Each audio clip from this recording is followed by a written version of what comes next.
우리가 지난 시간에 예수 그리스도의 직분이라 하면 예수 그리스도께서 이 땅에 오셨을 때 쉽게 얘기해서 동일한 개념은 아니지만 직업이라고 얘기를 했습니다. 그 세 가지 직분 기억나십니까? 첫 번째 기억나는 대로 한번 순서대로 제사장, 선지자, 왕. 그 세 가지 알고 계시면 예수님께서 이런 데는 제사장 역할을 하셨구나, 이런 부분에서 왕 역할을 하시네, 이런 부분에서 선지자 역할을 하시네, 이것만 구별해도 그 성경을 보는 그런 메시지의 그런 명확한 그런 것들을 느끼실 수가 있습니다. 그래서 우리가 예수님께서 이제 이 땅에 오셔서 세 가지 직분을 완성하시고 성취하셨는데, 그것이 이제 그 예수 그리스도의 그 직업이 있으면, 여러분 쉽게 말해서 이제 내가 어떤 회사에 다닌다 그러면 그 회사에 그 지위라는 게 있잖아요. 뭐 대리든 과장이든 부장이든 사장이든 어쨌든 동일한 개념은 물론 아닙니다. 어쨌든 지위, 그러니까 상태가 있습니다. 그러니까 그 직을 수행하시기 위한 상태. 그러니까 두 가지로 우리가 오늘 그 상태, 그 직업을 수행하실 때 그 낮아심 상태에서 이 왕, 제사장, 선지자, 그런 높아지심의 상태에서 왕, 제사장, 선지자, 그 일을 담당하셨다라는 그죠? 이건 두 가지입니다. 그러니까 세 가지 직분, 두 가지 상태. 그렇게 예수 그리스도에 관한 그 사역적인 부분에서 다섯 가지를 정리해 두시면 되게 좋을 것 같습니다. 그럼 우리가 예수 그리스도의 낮아심에 대한 그런 부분을 한번 살펴봅시다. 예수 그리스도께서 낮아지심이라는 거는 웨스트민스터 소리 문답에 이렇게 정리하고 있습니다. 우리 같이 이 부분만 읽어봅시다. 시작. 그리스도의 낮아심은 그의 출생과 더욱이 낮은 신분으로 낮아진 것과 율법 아래 복종하시고 이 생에서의 비참과 하나님의 진노와 십자가에서의 저주의 죽음을 받으시고 장사되어 얼마 동안 죽음의 권세 아래 처하신 것입니다. 네, 낮아지심이라는 건 일단 예수께서 이 땅에 태어나셨던 것부터가 낮아지십니다. 그래서 죽음까지 이르는 이 일련의 이런 부분들이 낮아지시는 모습, 이 낮아지심으로써 왕과 선지자, 제사장 이 세 가지 직분을 성취하셨다는 것입니다. 우리 여러 부분의 말씀이 있지만 빌립보서 말씀을 한번 읽어봅시다. 자. 그는 하나님을 믿으시나 하나님과 동등됨을 취할 것으로 여기지 아니하시고 오히려 자기를 비워 종의 형체를 가지사 사람들과 같이 되셨고 사람의 모양으로 나타나사 자기를 낮추시고 죽기까지 복종하셨으니 곧 십자가에 죽으십니다. 그러니까 예수님께서 이 땅에 태어난 것 자체가 낮아지십니다. 그리고 태어나서 그 그냥 사는 거를 통해서 낮아지심, 죽음을 통해서 낮아지심, 그리고 죽으신 후에 그 죽음의 권세 앞에 3일 동안 무덤에 있으신 거, 그것도 낮아심. 그러니까 이 낮아심을 통해서 우리가 그리스도의 사역들을 감당하셨다는 것을 이해해야 되는데, 우리가 조금 더 쉬운 얘기를 좀 이야기를 통해서 한번 적용을 해봅시다. 여러분 그 마크 트웨인의 그 왕자 거지, 또 뭐 거지 왕자, 그 책 단편 소설 여러분 읽어보시거나 아니면 영화로도 보신 기억이 날 겁니다. 근데 영국에서 한 날에 두 아이가 태어나요. 근데 한 아이는 빈민가에서 생활하는 거지 아들로 태어나고 그 이름이 톰이라고 해요. 그리고 한 아이는 왕국에서 왕자로 태어났는데 이름이 에드워드. 그래서 이 거지로 태어난 이 톰은 어릴 때부터 동냥을 해오라고 아버지로부터 그 구박을 받고 그 동냥을 하는 거를 통해서 그게 삶이었습니다. 왕국에서 왕자로 태어난 에드워드는 정반대였겠죠. 온갖 종들이 수종을 다 받으면서 좋은 것들을 다 누리면서 자랐단 말입니다. 근데 어느 날 톰이 아버지에게 쫓기다가 엉겁결에 왕궁을 들어간 거예요. 그래서 그곳에서 누굴 만나냐면 공교롭게 에드워드 왕자를 만납니다. 근데 또 보니까 둘 똑같아. 쌍둥이 같아. 그러니까 왕궁에 갇혀서 지내는 것이 답답하게 여겼던 그 에드워드 왕자가 내가 나갈게, 너 여기서 잠깐 생활하면서 옷을 바꿔 입는단 말입니다. 장난삼아 한 거겠죠. 근데 그게 생각보다 사태가 커진 그런 일들이 벌어지죠. 그래서 거지 톰이 왕자의 옷을 입고 왕궁에서 생활하고, 또 왕자는 거지 톰의 옷을 입고 왕궁 밖으로 나가는데, 문제는 세상 사람들이 왕자를 어떻게 대했느냐? 거지로 오해했겠죠. 사람들에게 천대받으면서 고생을 하게 되겠죠. 근데 이런 사실을 알지 못하니까 톰의 아버지는 그 왕자가 자기 아들인 줄 알고 막 두들겨 패면서 동냥녀라고 너 그동안 어디가 있었어 하면서 막 하는 거예요. 때리기까지 하는 거예요. 그래서 그 왕자는 내가 당신의 아들이 아니다. 나는 에드워드 왕자다 하니까 이런 미친놈 하면서 또 맞는 거예요. 그러니까 전혀 왕궁에 있어야 될 왕자가 거진 아들과 옷을 바보가 입었다는 것을 쉽게 믿을 사람이 없다라는 것입니다. 이게 거지 생활이 너무 힘든 거예요. 그냥 왕자가 사람들에게 내가 왕자다라고 하지만 그걸 누가 믿겠냐고요. 오히려 거짓 모습을 하고 있으면서 왕자라고 하는 그 에드워드를 미친 아이라고 놀려없겠죠. 그래서 왕궁 밖에서 그렇게 고생을 하고 있을 때 왜 끌까요?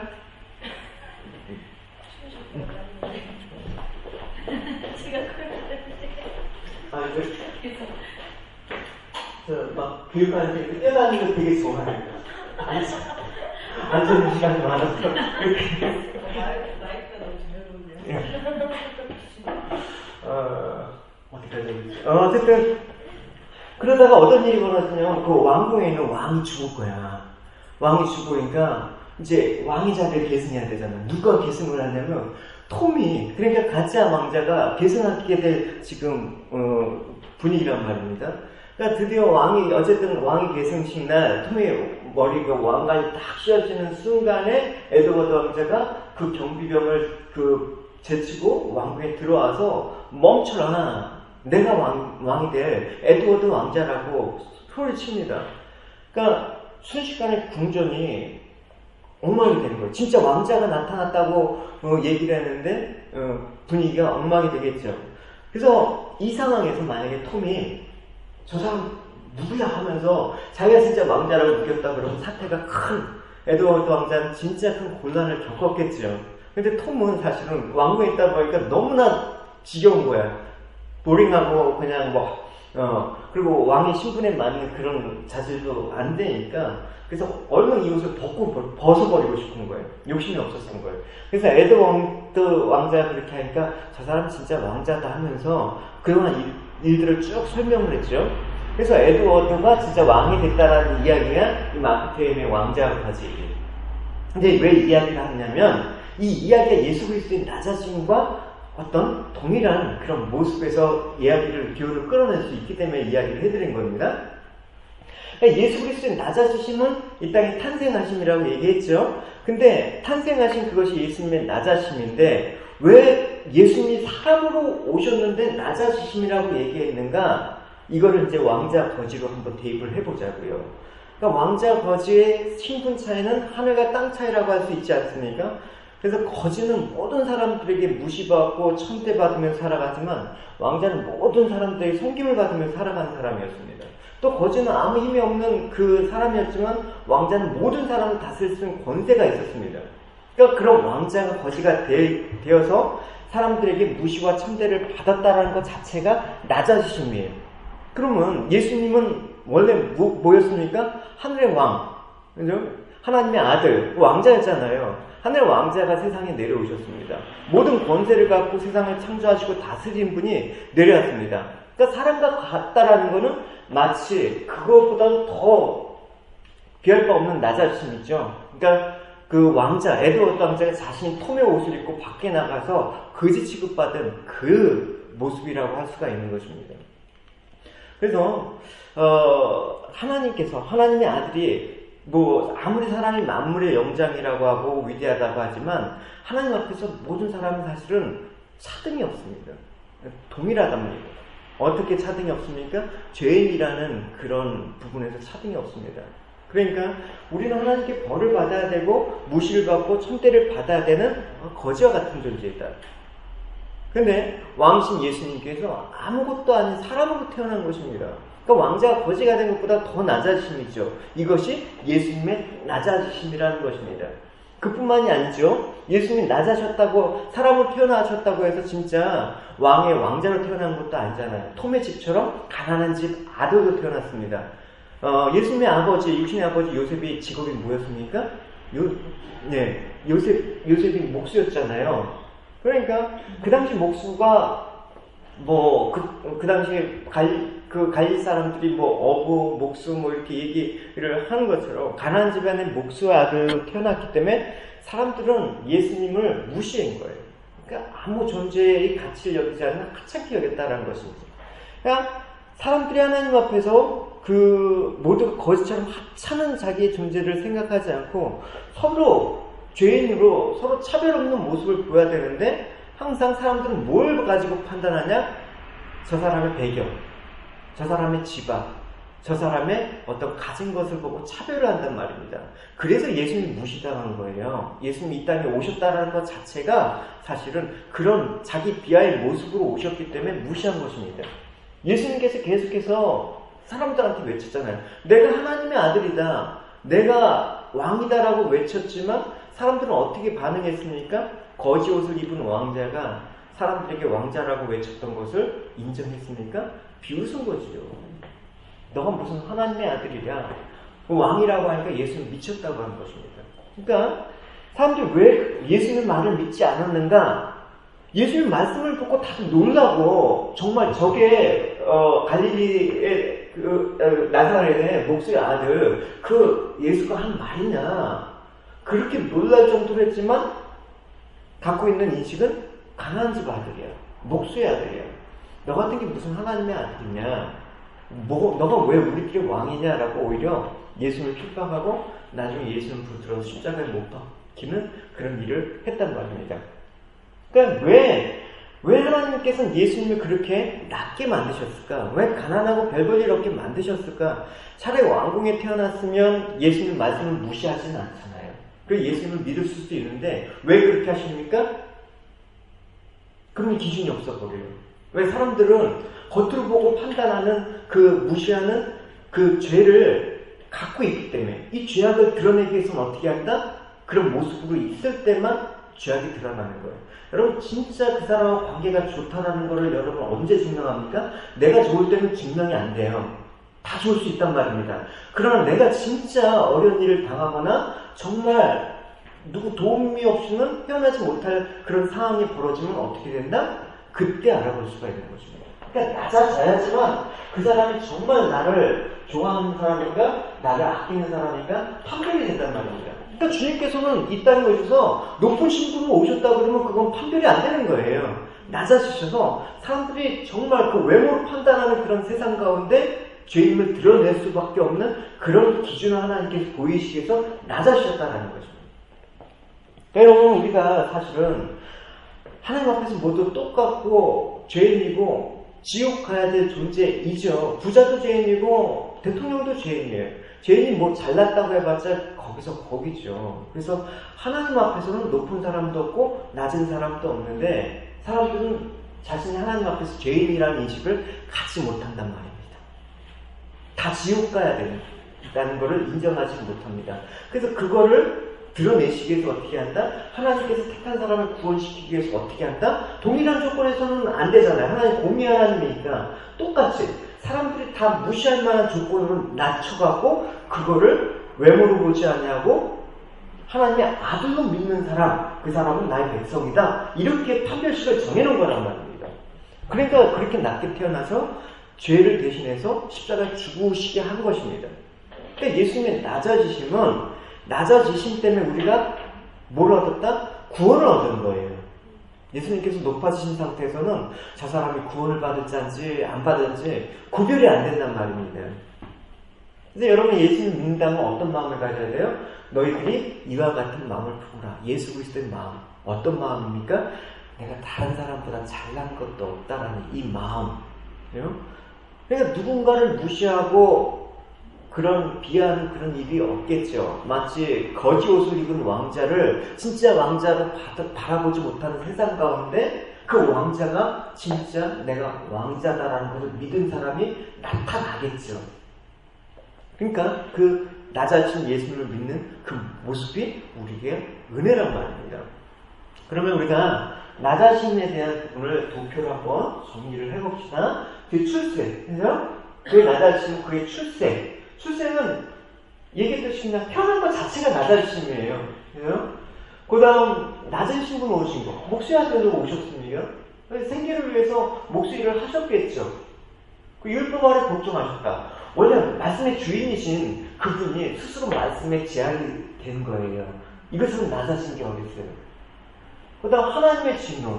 하나님의 진노는 무엇입니까? 하나님의 진노는 율법 아래 복종. 이 생에서의 비참. 이 생에서의 비참은 뭐예요? 예수님께서 감기 걸리셨겠습니까? 안 걸리셨겠습니까? 감기 걸리셨겠죠. 배고프셨겠죠. 아파하셨죠. 예수님 많이 우셨죠. 뭐 이런 모든 것들은 우리 인생의 질고를 겪은 모습으로 나타난단 말입니다. 성경에 일일이 기록이 다 돼 있지는 않지만 예수님 매일 이런 고통 속에서 아파하셨을 것입니다. 하나님의 진노, 우리가 받아야 될 진노를 다 예수님께서 받아내셨습니다. 또 십자가의 저주의 죽음은 뭐예요? 원래 하나님께서 죽음이라는 것을 이렇게 정했어요. 하나님과 관계가 끊어지는 걸 죽음이라고 얘기했습니다. 그러니까 예수님께서 십자가에 죽으셨을 때 아버지의 버림을, 아버지 왜 어찌하여 나를 버리셨나이까라는 그런 하나님과 관계가 단절된 그 저주를 예수님께서 받으셨단 말입니다. 이처럼 낮아지는 게 없단 말입니다. 장사돼요.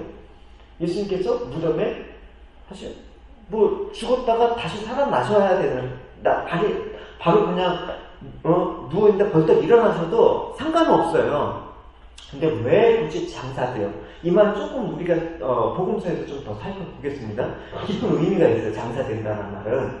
그리고 죽음의 권세를 처해진 거, 굳이 굴복하실 필요가 없습니다. 죽자마자 진짜 다시 살아나셔갖고 죽음을 짓밟으면 되는데 왜 죽음의 권세 앞에 눌려있나? 그것도 사실은 우리가 이 땅에서 아직 죽음의 그 권세 앞에서 이 몸이 아직 구속을 위해서 기다리는 동안 필요한 과정이라는 것을 보여주기 위한 그 낮아지심이라는 것입니다. 그러니까 예수 그리스도의 낮아지심은 단순히 그냥 겸손한 마음 정도가 아니라 이런 것입니다. 우리가 생각하는 낮아지심보다 훨씬 더 그래서 하나님의 아들이 하나님 자신이 진짜 이 어떤 개념으로도 설명할 수가 없고 우리 상식과 생각으로 초월되어 있는 것.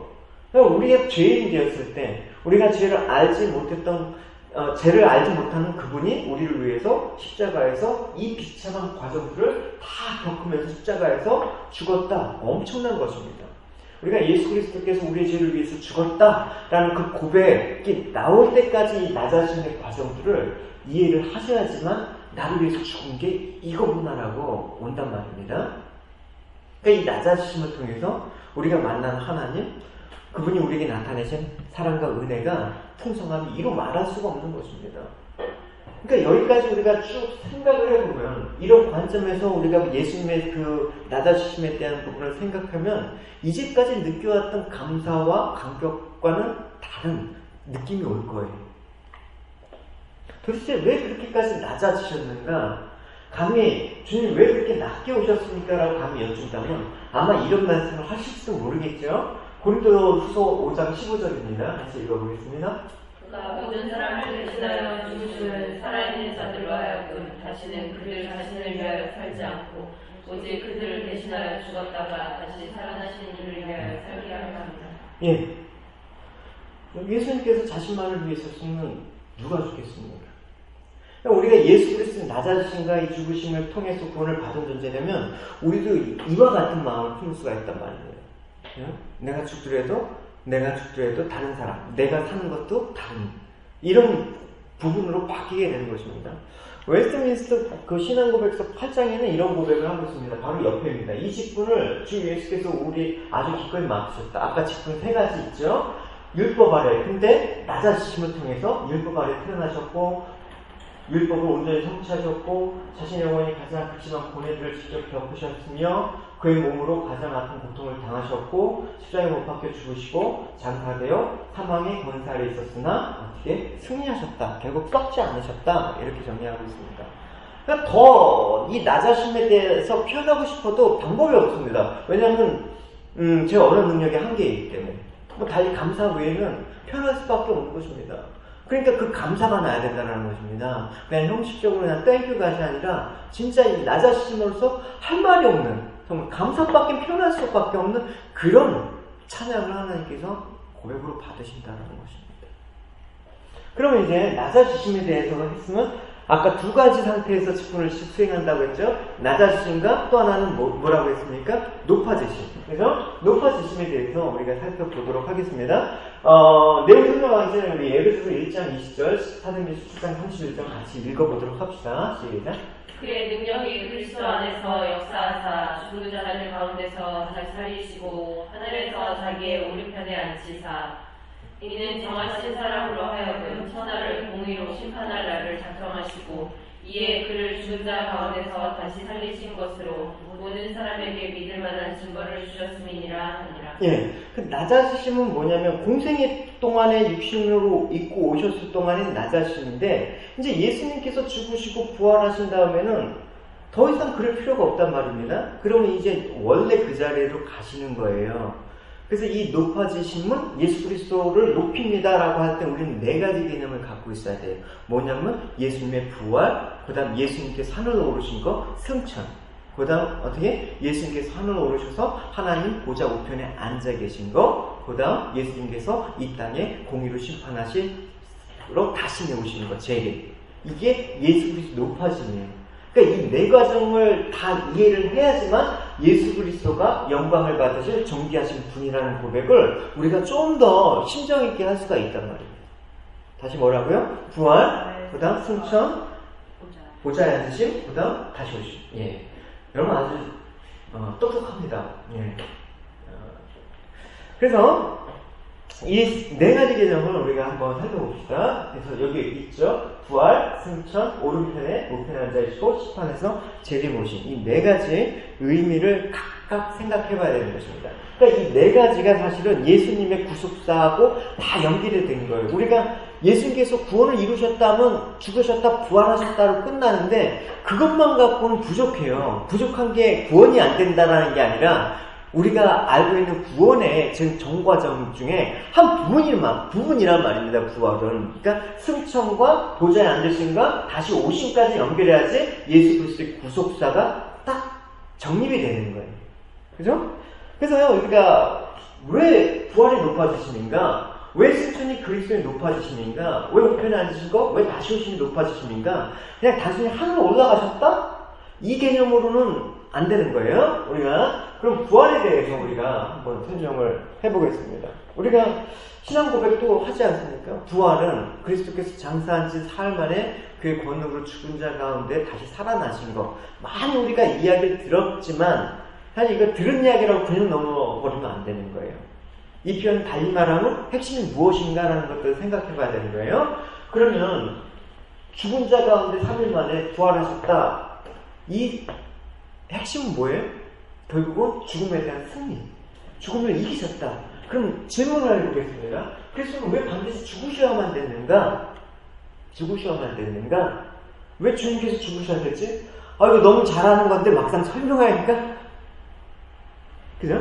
예, 이제 설명할 수 있는 그런 어떤 정리를 할 필요가 있습니다.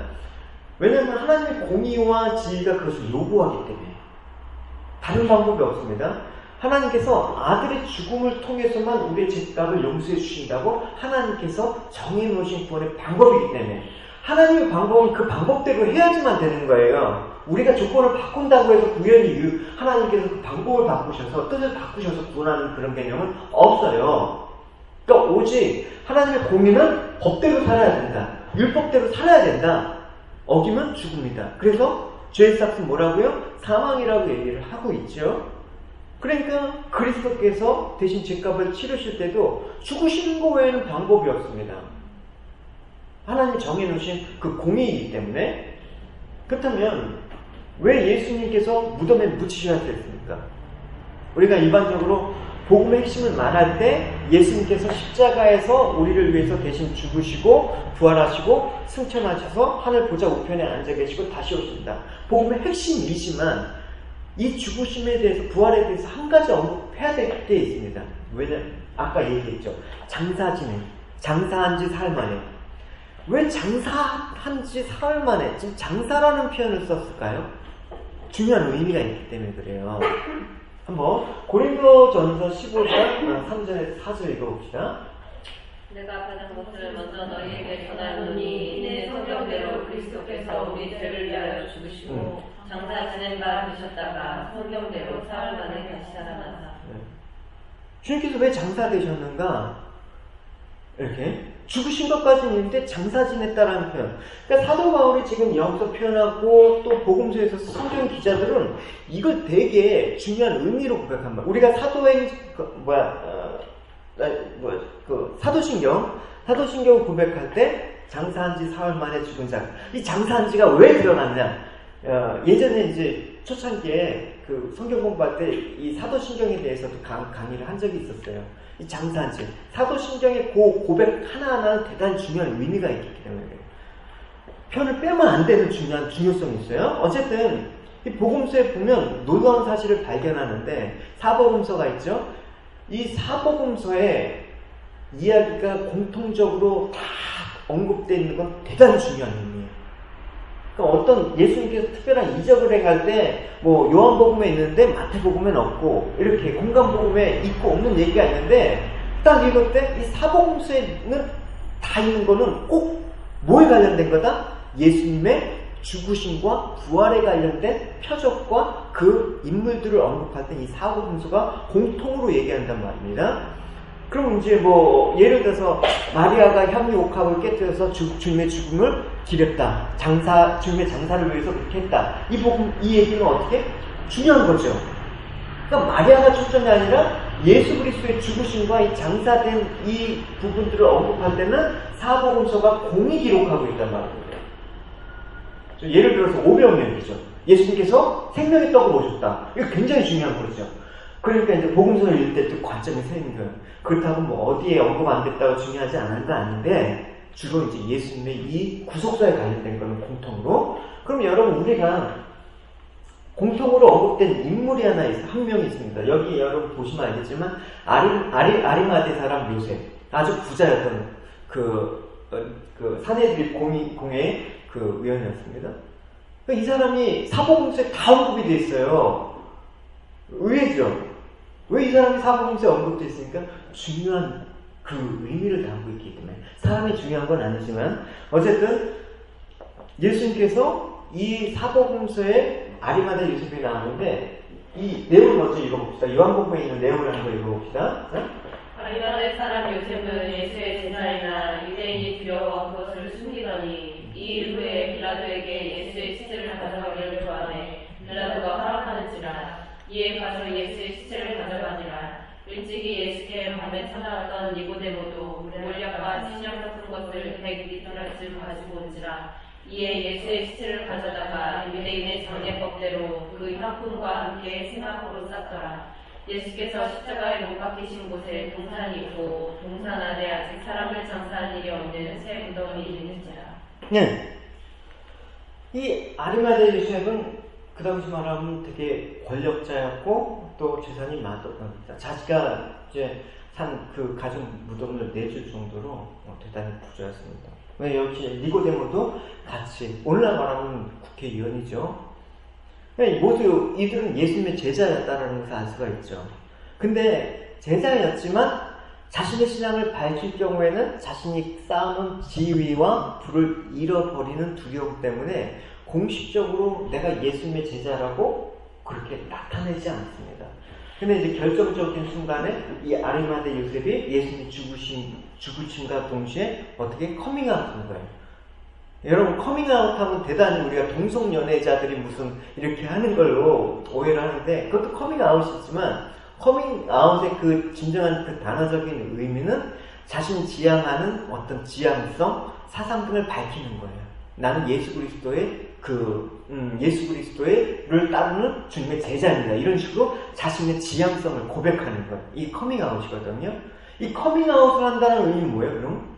세상이 지금 보편적으로 인식하고 있는 것과 뭔가 부딪히는 거를 내가 내놓는다. 그래서 동성연애자들이 난 동성연애다 하고 커밍아웃 하면 난리가 나는 거예요. 그래 요즘은 그것도 이제 무뎌졌습니다.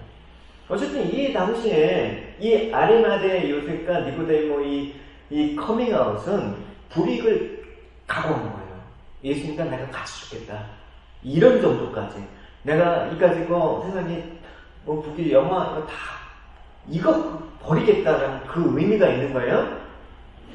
그러니까 지금까지는 자신의 어떤 기득권을 지키기 위해서 불안불안하면서 이 신앙생활을 해야지만 결정적인 순간에 진리 앞에 섰다는 거 대단히 중요한 것이죠. 이것이 신앙이다. 부자라고 다 나쁜 거 아니에요. 그죠? 우리가 이분법적으로 부자, 가난한 자 이런 식으로 보면 안 돼요, 성경은. 그러니까 부자라고 다 나쁜 게 아니라 문제는 그 돈과 지위를 가지고 어느 편에 서 있는가가 중요하다는 것입니다. 돈을 가진 자가 당당히 지위 편에 서 있느냐, 주의 복음을 위해서 자신의 지위와 돈을 사용하는 자가 주님께서 인정하는 부자입니다. 성경은 예수님께서 장사 지낸 바 이 된 사건을 아주 비중 있게 다룬 거예요. 보통 장사되었다는 것을 우리가 별로 중요하게 생각하지 않죠. 근데 우리가 한번 재고해 봐야 될 내용이 있습니다. 왜 이게 중요하냐? 예수님께서 진짜 죽으셨다는 것을 증명하는 것이란 말입니다. 예를 들어서 여러분 이제 장례식에 가보면, 장례식에 이제 갈 기회가 있으면 장례식 순서마다 유가족들의 반응이 조금씩 달라요. 대부분 이제 돌아가셨다는 소식을 짚었을 때, 또 입간할 때, 발인할 때, 하간할 때 다 반응이 다르단 말입니다. 근데 대체적으로 사람마다 좀 다르지만 제일 격한 반응이 보일 때가 언제냐면 하간할 때. 진짜 땅을 파서 관을 묶고 흙을 묻힐 때 오열을 해요. 아, 진짜 이제 가시는구나. 이젠 함께할 수 없구나 라는 것이 실감하고 격한 반응을 할 때가 하간할 때. 그때입니다. 그래서 예수님께서 무덤에서 장사 지냈다라는 건 이와 같은 동일한 것을 말해주는 거예요. 정말 죽으셨다라는 그 비참함, 이 슬픔을 가장 결정적으로 표현한 게 장사되었다. 그 말을 쓰는 거예요. 그러니까 이런 예수님의 죽으심은 그냥 죽었다. 뭐 교통사고 나고 오늘 몇 명 사망자 이런 느낌이 아니란 말입니다. 여러분 이제 고약한 질문을 하겠습니다. 그러면 예수님께서 이제 제일 싹은 사망이니까 예수님께서 우리를 대신해서 다 죄값을 치르셨다. 그러면 우리는 안 죽어야 되는데 왜 여전히 예수 믿는 사람은 죽는 것인가? 왜 우리는 여전히 죽어야 되는가? 한번 들어봅시다.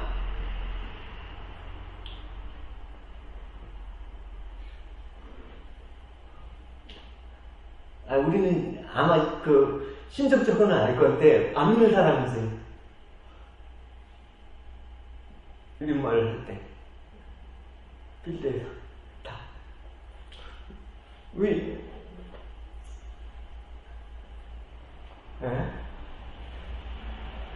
했으면 돼. 그래. 집사님, 왜 우리는 죽어야 될까? 육신적으로요? 아니면? 뭐, 어쨌든, 안 믿는 사람이 육신적으로 죽어야 될까라는 게 육신적이겠지. 영적인 죽음, 이런 건 굳이 안 생각하겠지. 육신적으로는 육신이니까, 인간이니까 죽고, 원적으로는 하나님과의 관계 때문에 죽고. 그러니까 이제, 막 우리가 믿었을 때 장례식이나 막 사고를 접해서 갑자기 막 소천했을 경우에 가면 할 말이 없어지는 거예요. 죽음이라는 그 공통적인 슬픔에서 우리가 이 부분에 대해서 명확하게, 그죠? 뭐 이렇게 얘기해 주라는 말은 아니지만 이걸 알고 있다 그러면 이해가 가요. 그래서 이제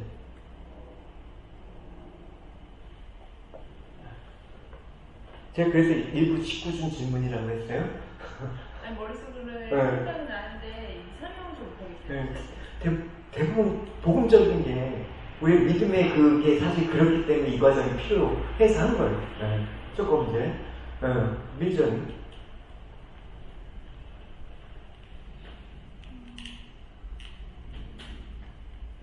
일적으로 봤을 때는 그냥 노화가 되니까 자연스럽게 죽는 거고. 어려워요. 지사님은 어떻게 생각해요?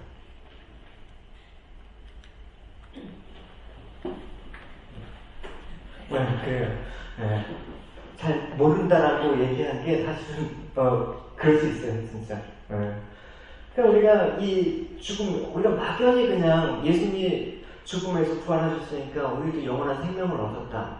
그러니까 막연히 있게 우리가 영생이다, 살았다. 이런 개념의 이 과정을 설명을 못하면 우리도 이제 혼돈이 되는 거야. 죽음 앞에 흔들리고 막. 그죠? 그럴 수 없잖아요. 그러니까 여러분, 성경은 설교 시간에도 이제 사실은 여러 번 언급했지만 이제 집중적으로 또 이런 시간에서 한번 정리를 해보면 좋죠. 성경은 신자와 불신자의 죽음에 대해서 완전히 다르다고 말하고 있습니다.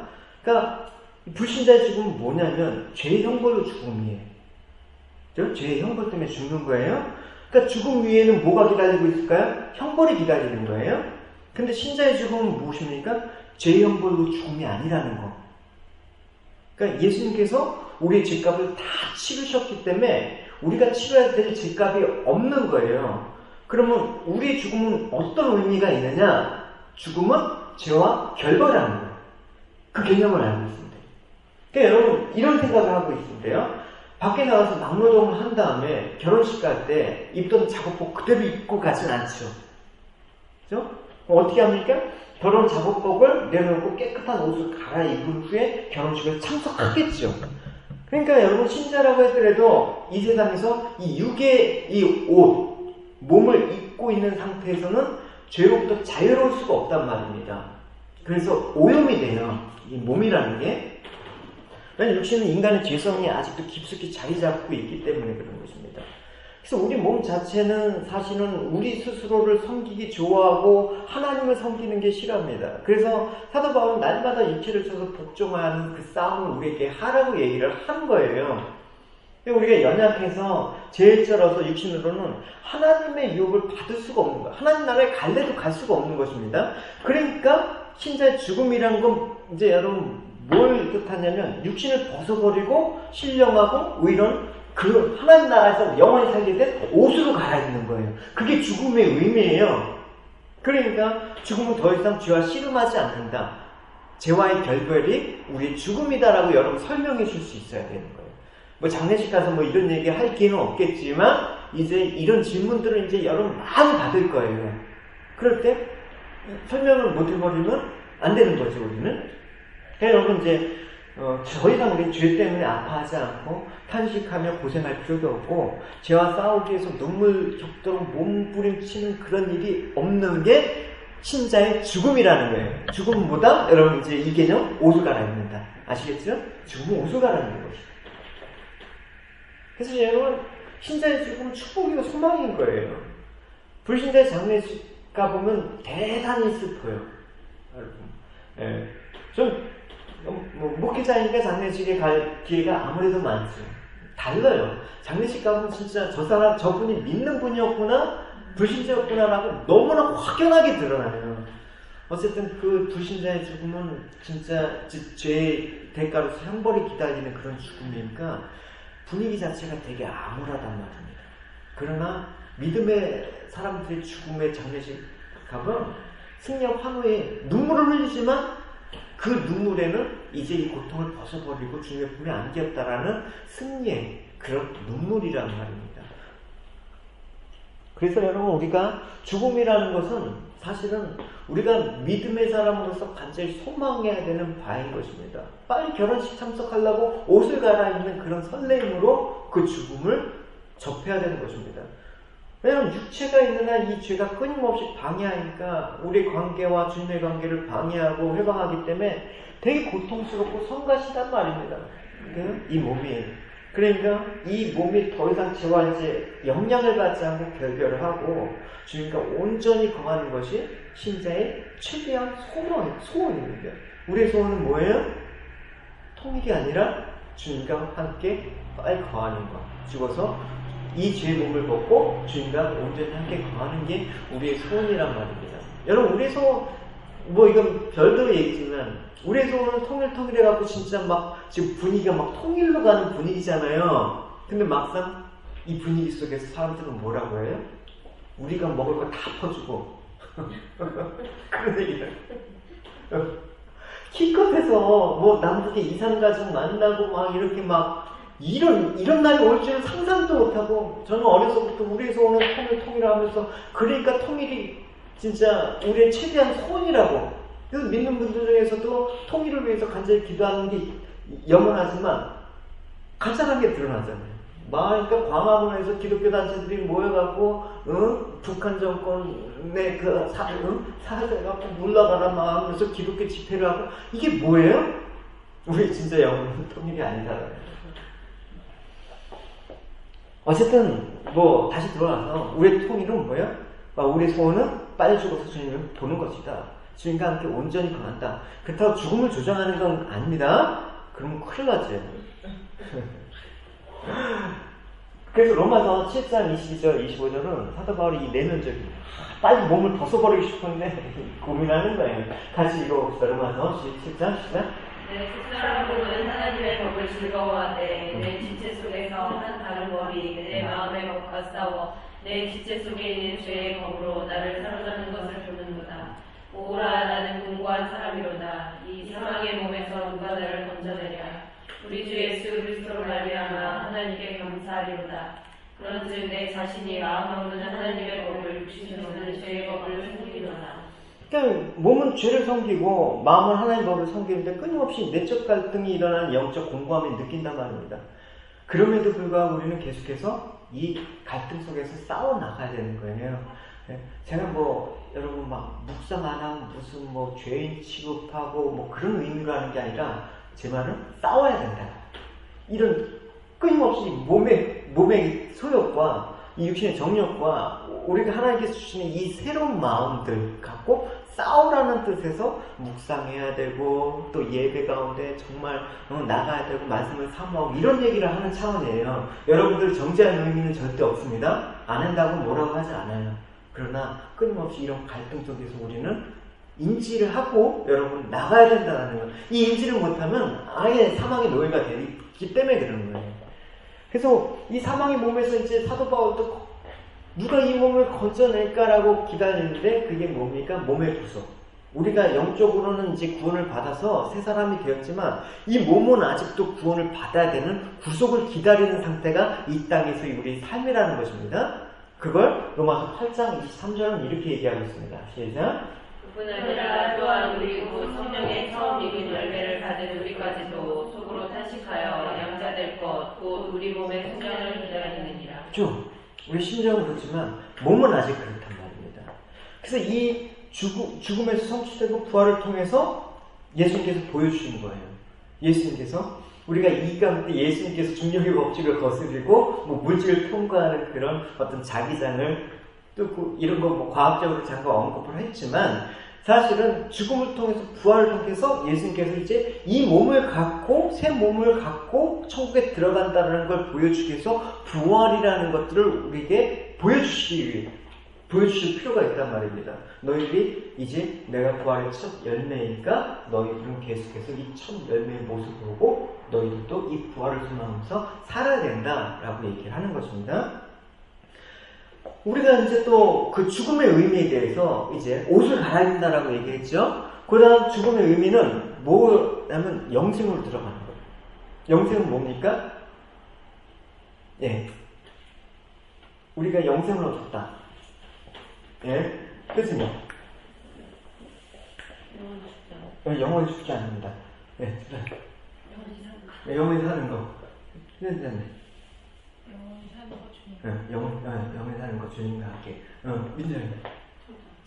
경수자는. 맞습니다. 영원히 사는 거 중요한데 포인트 나왔어요. 주님과 함께가 중요한 거예요. 그죠? 이거 주님과 함께 하면 영원히 사는 게 의미가 없다는 것입니다. 왜냐?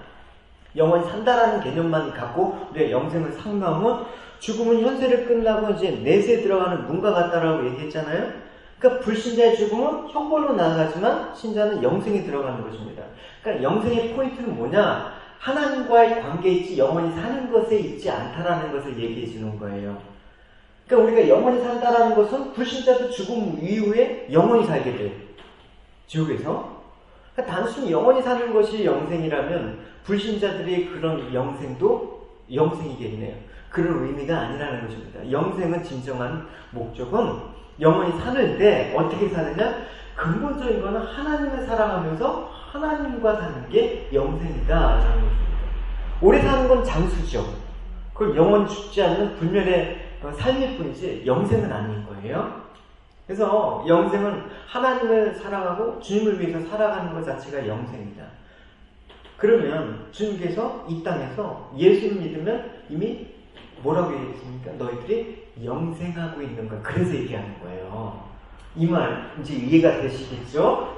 요한복음 11장입니다. 다시 읽어봅시다. 예수께서 이르시되 나는 부활이요 생명이니 나를 믿는 자는 죽어도 살겠고 무릇 살아서 나를 믿는 자는 영원히 죽지 아니하리니 이 말을 문자적으로 해석을 하니까 나를 믿는 자는 영원히 죽지 않고 그래서 살아서 나를 믿는 자는 영원히 죽지 않는데 이 말을 문자적으로 믿는 사람이 있어요.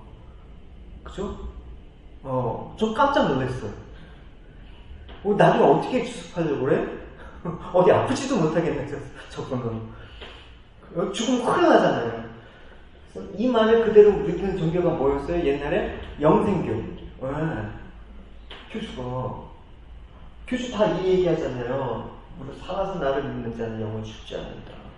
다 죽으니까 이제 교리가 무너지는 거예요. 영생의 개념 자체를 못 잡았기 때문에 그래요. 그래서 여러분, 영생은 뭐다? 하나님과 함께 사는 것. 그러니까 오래 사는 것. 사는 것이 추천이 아니라 하나님과 함께. 이게 아주 중요한 포인트란 말입니다. 신자는 영원히 죽지 않습니다. 물론 죽습니다. 그러나 영생이 끊어지는 건 아니에요. 그러니까 우리가 옷을 잠깐 갈아입기 위해서 잠시 잠을 잔다라고 표현하는 거예요. 예수님께서 그러니까 옷을 잠을 잔다. 사람들이 다 죽으면서 슬퍼하니까 주님께서 잠을 잔다. 그러니까 비웃잖아요. 여러분, 우리가 이 세상을 암만 건강하게 살아도 주님을 사랑하지 않는 삶은 수치스럽고 부끄러운 뿐이에요. 후회만 남는 거예요. 여러분, 주님 사랑하지 않고 이 땅에서 오래 살면 뭐합니까? 결국은 후회. 허무하다. 그것뿐이에요. 그러니까 자기를 살면 반드시 후회다. 이걸 얘기하는 거예요. 우리가 하루를 살아도 어떻게 살아야 한다? 주님을 사랑하고 하나님을 살면 오늘 죽어도 그것이 영생이다. 이 개념을 갖고 살아야 되는 거예요. 그러니까 주님 그러면 아멘 하면서 기쁨으로 나가는 것이죠. 그러니까 성경에 기록된 그리스도인들의 모습 보면 이 땅에 사는 것은 자기를 위해서 사는 게 아니라 다른 사람 유익을 위해서 사는 거다. 다 그런 모습이었습니다. 사도 바울도 보십시오. 이 땅에서 자기 유익을 살았으면 얼마나 떵떵거리면서 살았겠습니까? 근데 영생의 비밀을 알고 있었다.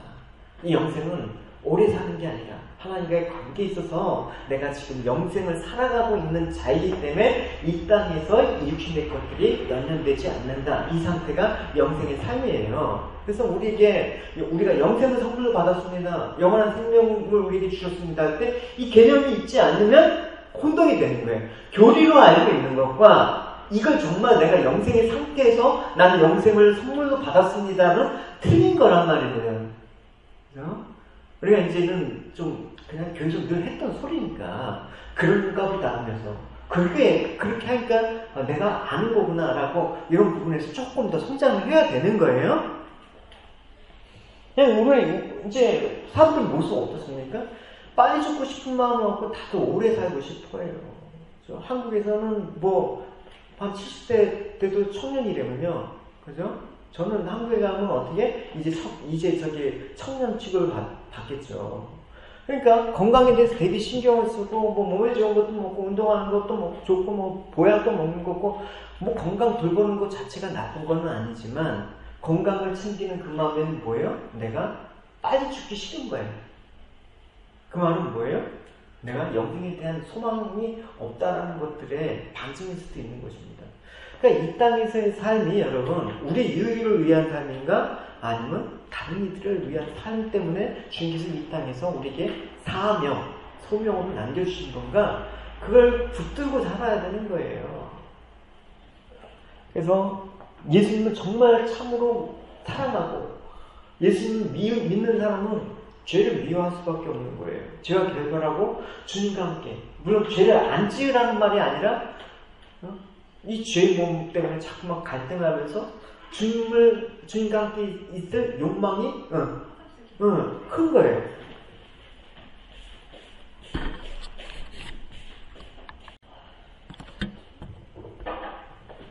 우리가 예수님의 부활의 의미에 대해서 예수님이 높아지심이 이제 네 가지라고 했죠. 부활과 승천과 하늘의 우편에 앉으심, 그 다음 다시 오심. 이 네 가지에서 이 죽음에 대한 의미를 지금 고찰하고 있습니다. 여러분, 우리가 예수님을 정말 사랑한다면 그러니까 나 혼자만 생각하면 그냥 나는 빨리 죽고 싶어. 이게 사도 바울의 고백이에요. 나를 생각하면 그냥 주님 빨리 가고 싶은데 남겨진 너희들을 생각하니까 내가 있는 게 너희들한테는 유익이다 하면서 내가 남아있는 거야. 이 얘기를 한단 말입니다. 그러니까 우리의 삶들도 그런 것입니다. 내가 섬겨야 될 교회 지체들을 생각하면 내가 그냥 여기서 이렇게 남아있는 게 유익이지, 나만을 위하면 빨리 주님을 만나고 싶은 게 간절한 바람이라는 것이죠. 지금도 또 불신자들 언제 하나님께서 그들을 부르실지 모르지만 지금 지옥을 향해 달려가는 그 영혼들을 향해서 상한 목자의 그런 마음들, 심령들을 계속해서 품고 있다 그러면 마음속에 갈등이 일어나는 거예요. 내가 이것 때문에, 이게 사명이라 생각하면 이것 때문에 살아야 되는 것이죠. 이 사명이 없으면 살아도 사는 게 아니야. 죽는 게 죽는 게 아니야.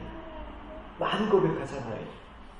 여러분, 그래서 우리 입에서는 내가 살아도 사는 게 아니야. 이 얘기를 하면 안 되는 거예요. 그냥 사는 거죠. 그냥 사는 게 어딨어요, 믿는 사람한테. 그냥 뭐 열심히 살다 보면 뭐 좋은 날이 있지 않을까요? 그냥 좋은 날이 어딨어요. 이렇게 막연한 그런 어떤 얘기들을 이제는 우리 언어가 바뀐다는 거는 그런 거예요. 그래서 여러분, 주님의 사명 때문에 살고 타인의 영혼을 위해서 살아가는 그 일들을 감당하는 게 삶과 죽음에 대한 우리의 받은 태도이고 그리스도인다운 모습이라는 거, 이 소망을 갖고 여러분, 그 부활하신 주님께서 죽음을 이기신 그 모습을 우리가 생각하면서 이 소망을 갖고 살아가신 여러분이 되시기 바랍니다. 그 다음 두 번째는 예수님께서 이제 승천하시는 그 높아지심의 승천 부분. 그러니까 승천이라는 건 말 그대로 올라가신 거예요. 주님께서 부활하시고 40일 동안 제자들하고 있었단 말입니다. 그래서 승천을 하셨습니다. 그러면 왜 승천이 유익인가? 네. 사도행전 우리 1장에서 9절, 11절 같이 읽어보도록 하겠습니다. 이 말씀을 마치시고 그들이 보는데 울려서 가시니 구름이 그를 가려 보이지 않게 하더라.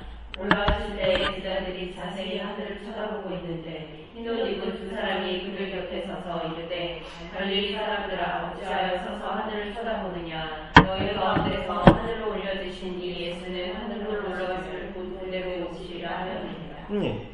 예수님께서 승천하셨습니다. 예수님이 하늘로 올라가신 거랑 나랑 무슨 상관이야? 그렇게 얘기하면 안 되죠, 우리가. 그래서 이제 많은 경우에는 우리가 부활이 되게 중요한 것이죠. 근데 부활에만 초점을 맞춰 있다 보니까 상대적으로 이 승천이나 이 나머지 부분들에 대해서 조금 약한, 사실 이 모든 것들이 다 합쳐져야지 완벽한 거예요. 그래서 예수님께서 승천의 과정들을 어떻게 하셨습니까? 일부러 보여주셨습니다. 예를 들어서 부활 같은 경우는 주님의 부활의 그 과정을 본 건 없어요. 무덤 속에서 주님께서 사신 거는 본 사람이 없단 말입니다. 살을 신 거를 봤겠죠. 그래서 부활은 신비에 감춰졌지만 예수님께서 승천하는 과정은 많은 제자들을 모아놓고 공적으로 보여주셨단 말입니다. 그냥 심심해서 보여준 게 아니라 제자들에게 무언가 가르치고 계시하고 싶은 게 있으신가 보여주는 거예요. 그러니까 승천에 대한 그 유익이 무엇인가라는 생각을 우리는 해봐야 되는 것이죠. 그래서 예수님께서 이제 이 땅에 있지 않고 하늘로 가셨다는 말은 무엇입니까? 예수님께서 제자들에게 내가 이제 너희들이 거할 처소를 예비하러 간다. 이 말을 왜 하시는 겁니까? 올라가서 하실 일이 있다. 우리를 위해서 변호자로서 이제 우리를 위해서 아버지께 직접 강구하러 간다. 그 얘기를 하시는 거예요. 요한일서 2장 1절 같이 봅시다. 나의 자녀들아, 내가 이것을 너희에게 쓰면 너희로 범하지 않게 하려 함이라. 만일 누가 죄를 범하여도 아버지 앞에서 우리에게 대언자가 있으니 곧 의로우신 예수 그리스도시라. 대언자, 우리가 죄를 지면 하나님께서 진노하시지만 대언자가 아버지, 이렇게 얘기하는 거예요. 그러니까 신앙생활하면서 죄를 안 짓도록 애를 써야 되죠. 그럼에도 불구하고 우리는 죄 짓게 되어 있습니다. 죄 짓지 말라고 해도 우리는 죄 짓게 되어 있습니다. 죄를 주장하는 건 아니지만. 그러니까 낭망해하지 말 것은 뭐다? 이제 아버지 앞에 우리의 변호자가 있다라는 것입니다. 재판장 옆에 누가 있습니까? 변호자가 있다라는 거예요. 오해하시면 안 됩니다. 아버지는 용서할 마음이 없는데 아들이 대신 부탁해서 아버지가 어쩔 수 없이 용서해 주는 그런 게 아니라 성부 하나님은 우리를 사랑하시되 자기 아들까지 내어주신 사랑하신 분 아닙니까? 문제는 뭐냐면 사단 마귀가 우리가 죄를 지을 때마다 하나님 앞에서 하나님의 공의에 의해서, 그러니까 율법을 제시하는 것, 법조문을, 그걸 갖고 법조, 사망, 매탕을 어겼습니다. 이 사람을 기소합니다. 이렇게 해버리는 거예요. 정죄라는 것, 사단이. 저 사람 보십시오. 저렇게 뻔뻔한 인간이지 않습니까? 이제까지 그렇게 죄를 지어놓고 지금 하나님 당신 앞에서 뻔뻔하게 은혜를 달라고 기도하네요? 어떻게 저런 자가 하나님의 백성이 될 수가 있습니까? 저런 인간을 포기하시고 반드시 율법에 따라서 벌하십시오. 이렇게 기소를 한단 말입니다. 그때 누가 나섰나? 예수님께서 나셔서 아버지 앞에 변호자가 되는 거예요. 그래서 예수님께서 아버지 보십시오. 저들은 죄를 지었지만 아버지께서 이걸 보고 사해 주셔야 되지 않습니까? 하나님 공의를 만족시켰으니까 못잡고 보여주면서 아마 반론을 하실 거예요. 그럼 재판장인 아버지는 그 예수 그리스도의 피를 보고 용서해 주시는 거예요. 그러니까 우리는 반드시 재판에서 기소당해서 죽을 수밖에 없는데 하나 올라가신 즉 계속해서 우리를 위해서 어떻게 중보하시는 거예요. 우리가 죄를 질 때마다 어떻게 아버지 옆에서 중보하시는 거예요. 그러니까 여러분 이걸 안다 그러면 우리가 어제 죄를 지어고 뭐 낭망했을 때도 면목이 없을지라도 우리 자신 스스로가 뻔뻔하게 여기질지라도 주님께 나와서 담대하게 회개할 수 있는 거예요. 그게 뭐다? 믿음이다. 그러니까 늘 우리는 주님 변호자로서 지금도 날 위해서 하늘에서 간구하고 계신다라는 것입니다. 하늘에서 우리를 위해서 대언기도 하시는 모습이 구약의 제사제도에서 보여주셨습니다. 그걸 성취하신 그 모습을 보여준다는 것입니다. 구약에 보면 이제 제사 때 제사를 드리는 후에 제사장이 희생제물에 그 피를 담아서 지성소에 들어가지 않습니까? 그래서 이스라엘 온 회중을 위해서 속죄를 합니다. 그걸 이루셨다는 거예요. 히브리서 9장 12절 같이 읽읍시다. 영광과 소원을 필요하지 아니하고 오직 자기 피로 영원한 속죄를 이루사 영광의 성소에 들어가셨습니다. 예수 그리스도의 그 우리를 한 속죄의 사역은 부활로 끝나는 건 아니에요. 그죠?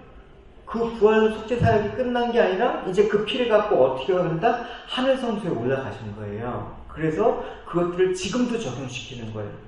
만약에 하늘에 올라가시지 않고 예수님께서 부활하셔갖고 그냥 땅에만 남으셨다 그러면 어떻게 합니까? 그 땅에 그 당시 그 이스라엘의 팔레스타인에서 예수님을 따르는 사람만 해당됐을 거예요. 그렇게 돼서는 안 되기 때문에 예수님께서 하늘 성소에 올라가면서 지금도 시간과 공간에 상관없이 예수님께서 그 구속사역을 적용시켜주는 거예요. 계속해서 삶의 그런 그 대언자 역할을 하는 거예요. 그래서 뭘 보내주셨다? 성령을 보내주신 거예요. 예수님의 영이신 성령께서 그 일을 지금 하늘에서 하고 계시다는 것을 우리에게 알려주시는 거예요. 우리는 볼 수가 없으니까. 그렇죠? 그러니까 우리가 죄를 지을 때마다 막 책망을 듣고 막 마음의 찔림도 오고 회개가 일어나는 일은 무엇입니까? 성령께서 하늘에서 너희 죄를 위해서 주께서 그 역할을 하고 계시다라고 할 때 회개가 일어나는 것이죠. 그러니까 히브리서 기자의 그런 의견은 이 승천잔치를 예수님의 속죄의 제사의 한 부분으로 지금 봐야 된다라고 얘기하는 거예요. 예수님께서 그냥 단지 죽으시고 부활하셨다라는 그 자체만 우리가 예수님의 그 속죄 사역의 완성이라고 생각하는데 그게 아니라 어디까지 이어진다? 승천까지 이어지는 거예요. 우리는 그렇죠? 히브리서 9장 24절입니다. 시작. 그리스도께서는 참 것의 그림자의 손으로 만든 성소에 들어가지 아니하시고 바로 그 하늘에 들어가사 이제 우리를 위하여 하나님 앞에 나타나시오. 누구를 위해요? 우리를 위해서 그 속죄의 피를 갖고 지성소 하늘에 처세가고 우리들을 위해서 지금도 중보기도 하신다라는 것입니다. 그래서 우리가 그리스도의 사역을 하나하나 떼어서 생각해 보면 안 되고 전체를 생각해야 된다. 그래서 하늘로 올라가신 그 승천은 우리를 위함이다라는 거. 그래서 우리를 위해서 기도하심으로써 십자가의 그 공로를 지금도 우리에게 적용시킨다. 그거를 예수님의 승천에서 우리가 알아야 되는 것입니다. 그래서 이 위로와 유익이 우리를 계속해서 이 예수님의 하늘 올라가심을 통해서 좀 묵상하시면 좋겠습니다. 그 다음 이제 예수님께서 부활, 승천 세 번째 뭐라고요? 우편에 앉으심. 그러면 우편에 앉아 계신다. 히브리서 우리 1절, 3절 같이 읽어봅시다. 이는 하나님의 영광의 광채시오 그 본체의 형상이시라. 그의 능력의 말씀으로 만물을 붙드시며 죄를 정결하게 하는 일을 하시고 높은 곳에 계신 지극히 크신 이의 우편에 앉으셨느니라. 네. 예수님 하나님 오른편에 앉으셨습니다. 오른편에 앉으셨다는 것은 무엇입니까? 마치 조폭도에게 이제 넌 내 오른팔이야 뭐 이런 의미겠습니까? 너무 투야 뭐 이런 의미가 아니겠죠. 하나님 아버지의 총애를 받은 그 자리, 하나님 우편, 가장 하나님과 가장 같은 위치에서 옆에 두시는 그런 아들. 그러니까 그 아들의 자리는 하나님 자리예요. 그러니까 거기가 그리스도 자리인데 거기서 그러면 이제 앉아서 뭘 하고 계실까라는 생각을 해봐야 된다는 거예요. 여러분 그래서 하늘 보좌에 딱 앉아있는 모습 보면 여러분 뭐가 떠올라요? 왕이 통치하는 모습이 떠올라잖아요. 그래서 높아지심을 통해서 그리스도는 하늘에서 계속해서 왕직을 수행하고 계십니다.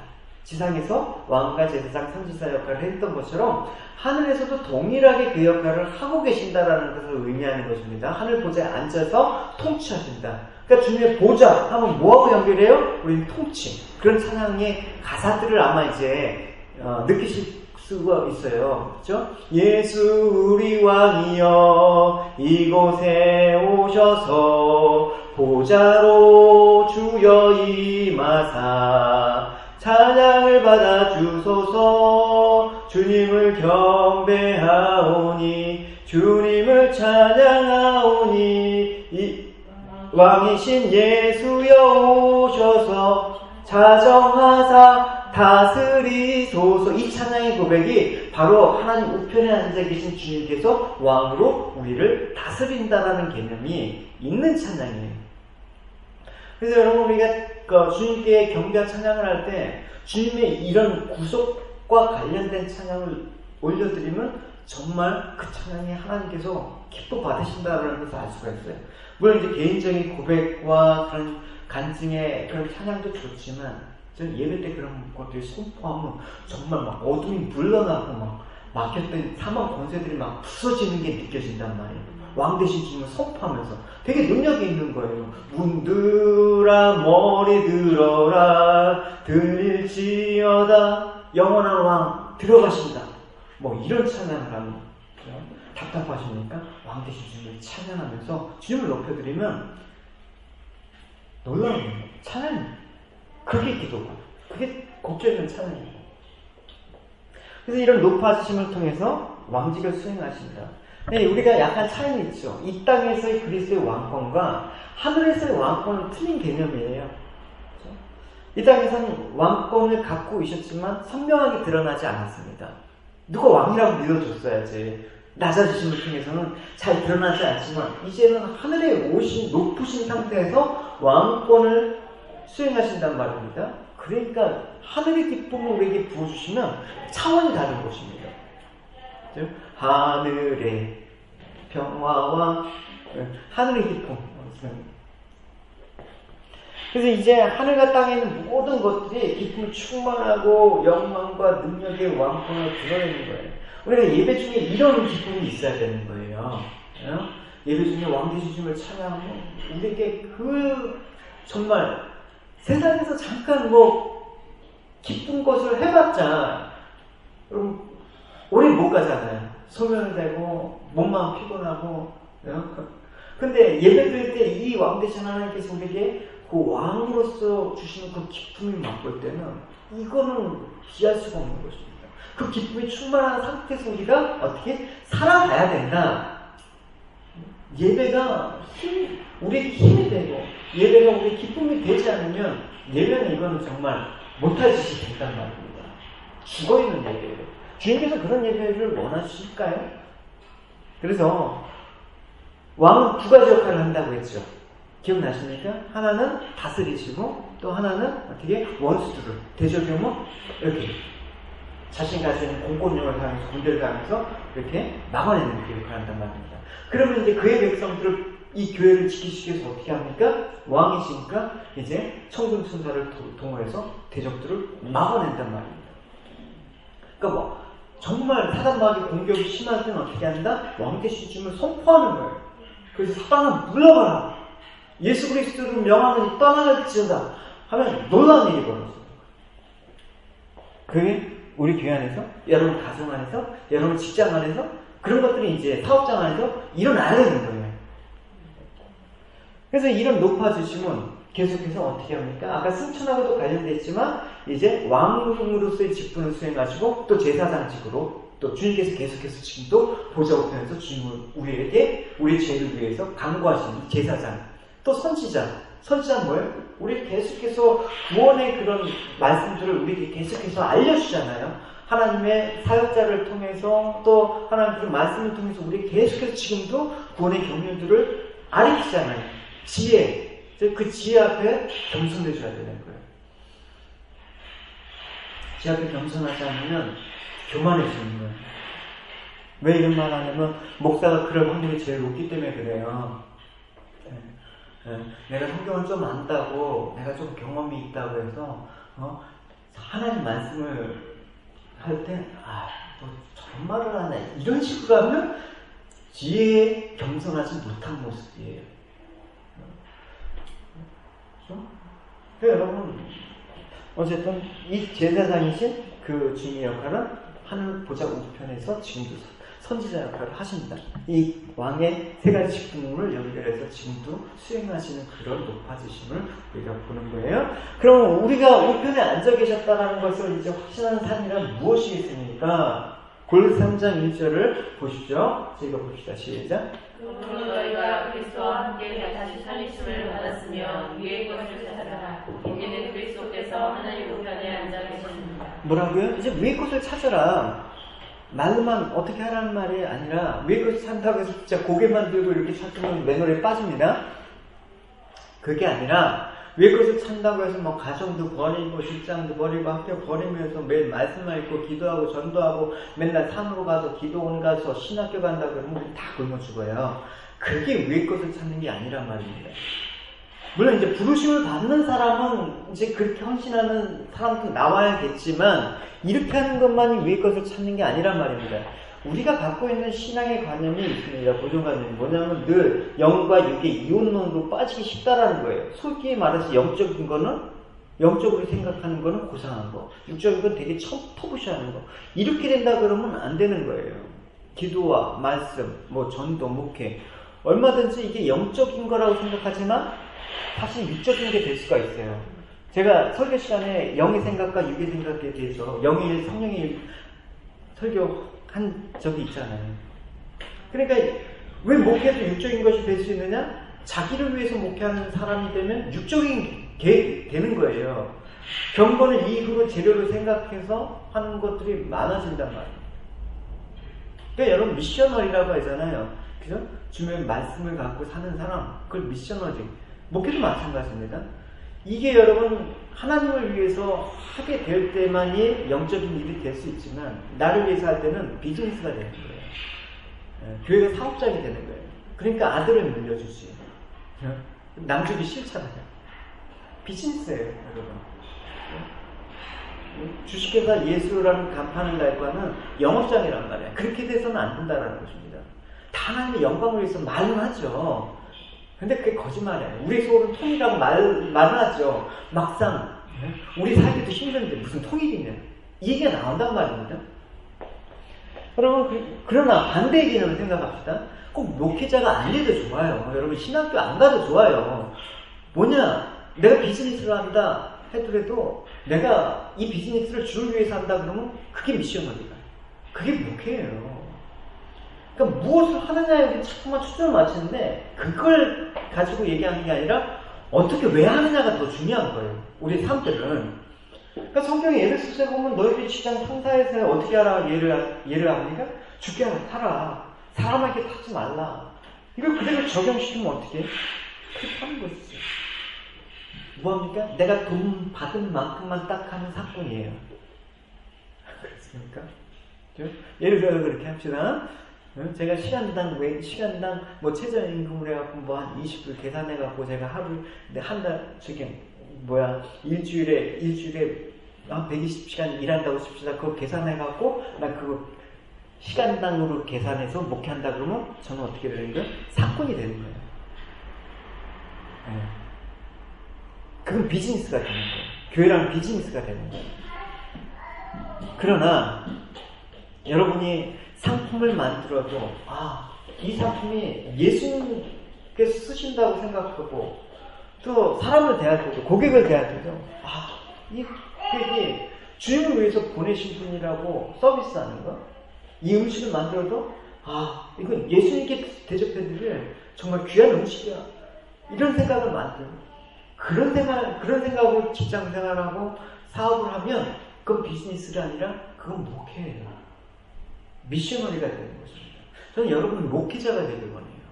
무슨 말인지 알겠죠 이제?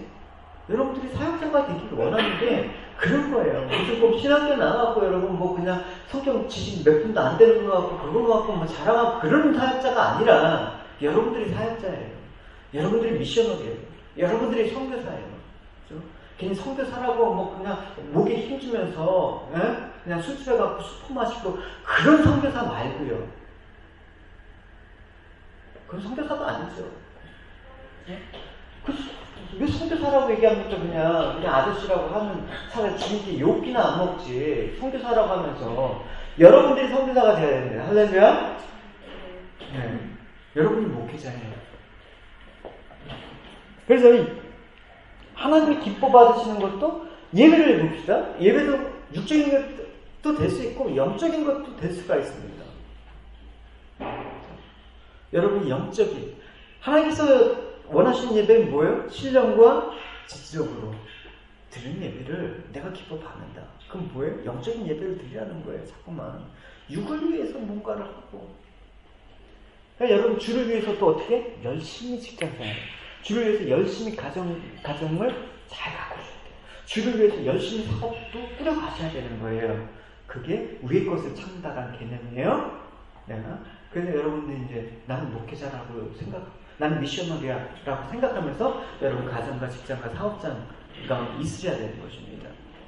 그럼 이제 이 말을 이제 우리가 또 탁 하면서 악용을 해요. 악용을 해요. 자기 영광을 또 주요 갑자기 생각이 나고 내가 어제 사모님한테 혼났어요. 저는 그런 의미가 아닌데 사모님한테 혼났어요. 저기 자주 혼나요.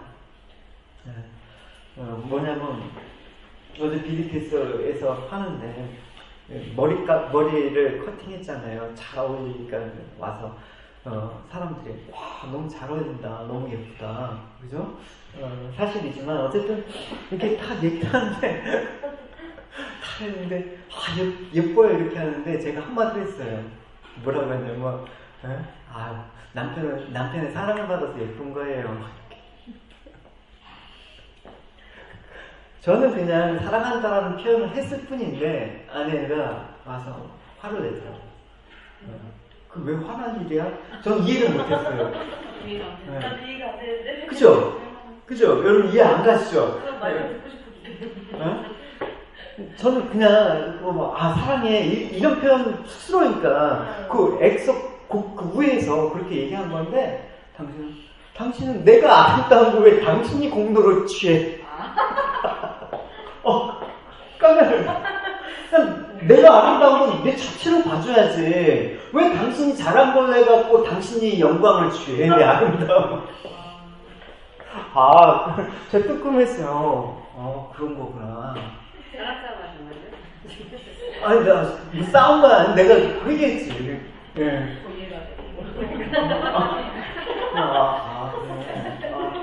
진짜. 내 아내를 그냥 아내로 진짜 주님 앞에서 한 고귀한 인격체, 주님과의 어떤 관계 속에서 바라봐주는 게 아니라, 왜? 바라봐주는 게 아니라, 자꾸만 나 관계를 묻고하고, 잠깐만, 내가 이렇게 하니까 당신이 아름다운 거지. 이거 말도 안 되는 거라는 것을 아내가 깨우쳐줬어요. 이게 비단 이게뿐만 아니라 내가 잘못하면 주님의 영광을 이렇게 가르칠 수 있겠다 라는 생각이 들어요. 주님께 영광을 돌려야 되는데 내가 설교를 잘해서 너희들이 이렇게 변한 거야. 이렇게 된가 봐. 그래서 어제 되게 뜨끔했어요. 내가 성령께서 주신 음성이라고 생각하고 이제 깊은 얘기를 했어요. 당신한테 이제 그런 말 안 할게요. 또 어떤 분이냐면 주일날 이제 이번 주일 같은 경우에는 왜? 계속 혼나시는 나 잘했나? 오늘 또 혼나고 왔어. 나 분명히 안 했는데 할 때 내가 이제 아침에 샤워를 하고 수건을 탁 넣고 항상 속옷과 수건을 항상 그 빨래통에 놓거든. 근데 그 전에 아내가 들어와갖고 이제 드라이 머리 말고 있는 들어와서 당신 왜 수건 항상 여기다 놔? 근데 나는 안 놨어. 나는 항상 드라이 끝나고 난 한 루틴이 있어. 하고 다 한 다음에 하고 옷을 갈아입는 게 내 루틴이야. 당신 그 과정을 생략하고 요것만 보니까 나한테 그러는 거야. 오해야. 그러니까 뭘 오해냐고. 내가 한두 번 봤냐고. 그래서 당신 진짜 억울해. 애들이 아마 그랬을 거야. 뭘 당신, 내가 한두 번 본 것도 아닌데. 그래갖고, 아니야, 나 억울해. 그래서 나왔어요. 내 말을 믿어줘. 그 얘기를 해야지. 어쨌든 왜 그걸 찾으란 말입니다. 또 한 가지 있었어요. 그거는 이제 아내한테 뭐라고 꾸지람을 받은 게 아니라, 제가 이제 보통 이제 목요일, 금요일, 토요일 되면 되게 이제 모든 것들이 이제 설교 준비에 매달리니까 되게 경직돼요.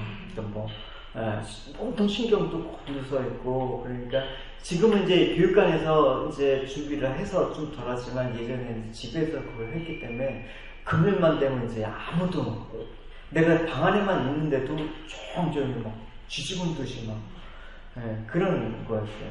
근데 이제 제가 깨달았어요. 갑자기 깨달았어요. 성령께서 은혜 주셔갖고 아침에 보통 이제 주일날 아침에는 또 마음하고 원고도 다시 정리하고 뭐 하느라고 교회들께서 이제 교회 출발하기 직전까지 이렇게 준비를 하고 오거든요. 기도하고. 근데 딱 하려고 하니까 그 싱크대 설거지가 이렇게 쌓여있어요. BTS 하고 막 그러니까 이제 설거지가 또 공교롭게 또 뭐 국그릇이다 이렇게 또 해갖고 많이 쌓여있는 경우가 있단 말입니다. 그걸 딱 보니까 항상 이제 아내도 주일학교 성기로 정신없는데 항상 보니까 주일날은 이제 내 위주야. 목사가 그래도 주일날 뭐 분주하지 않게 하려면 차분하게 있다가 해야 되는데 그래갖고 이제 뭐 주일날 아침에는 항상 아내가 바빠요. 막 설거지하고 또 뭐 준비하고 그러니까 항상 시간이 좀 늦는단 말입니다. 좀 빨리 하는 게 좋겠어요. 뭐 함소리도 얻어먹지만 이제 그렇게 하는데 그 마음이 딱 들은 거예요. 내가 설거지 해야겠다. 쌓여있는 거 보니까. 그래서 그냥 식사하고 제가 설거지하고 주방까지 다 싱크랑 깨끗이 다 닦았단 말입니다. 그러니까 아내가 왜 안 하던 짓을 해? 그냥 하고 싶었어. 하고 싶었어. 하고 다 하고 휴지통까지 하고 이렇게 다 버리고 아주 그냥 광을 내놓고 딱 이제 나왔어요. 그러니까 어떤 마음이 드냐면 금요일하고 토요일날 그 경직했던 그 신념 있지 않습니까? 막 설교 준비한 그게 다 풀어진 거야. 그러면서 은혜는 바로 가정에서 출발해야 했구나. 내 주일날. 그래서 제가 결심했어. 주일 아침에 내가 설교해야겠다.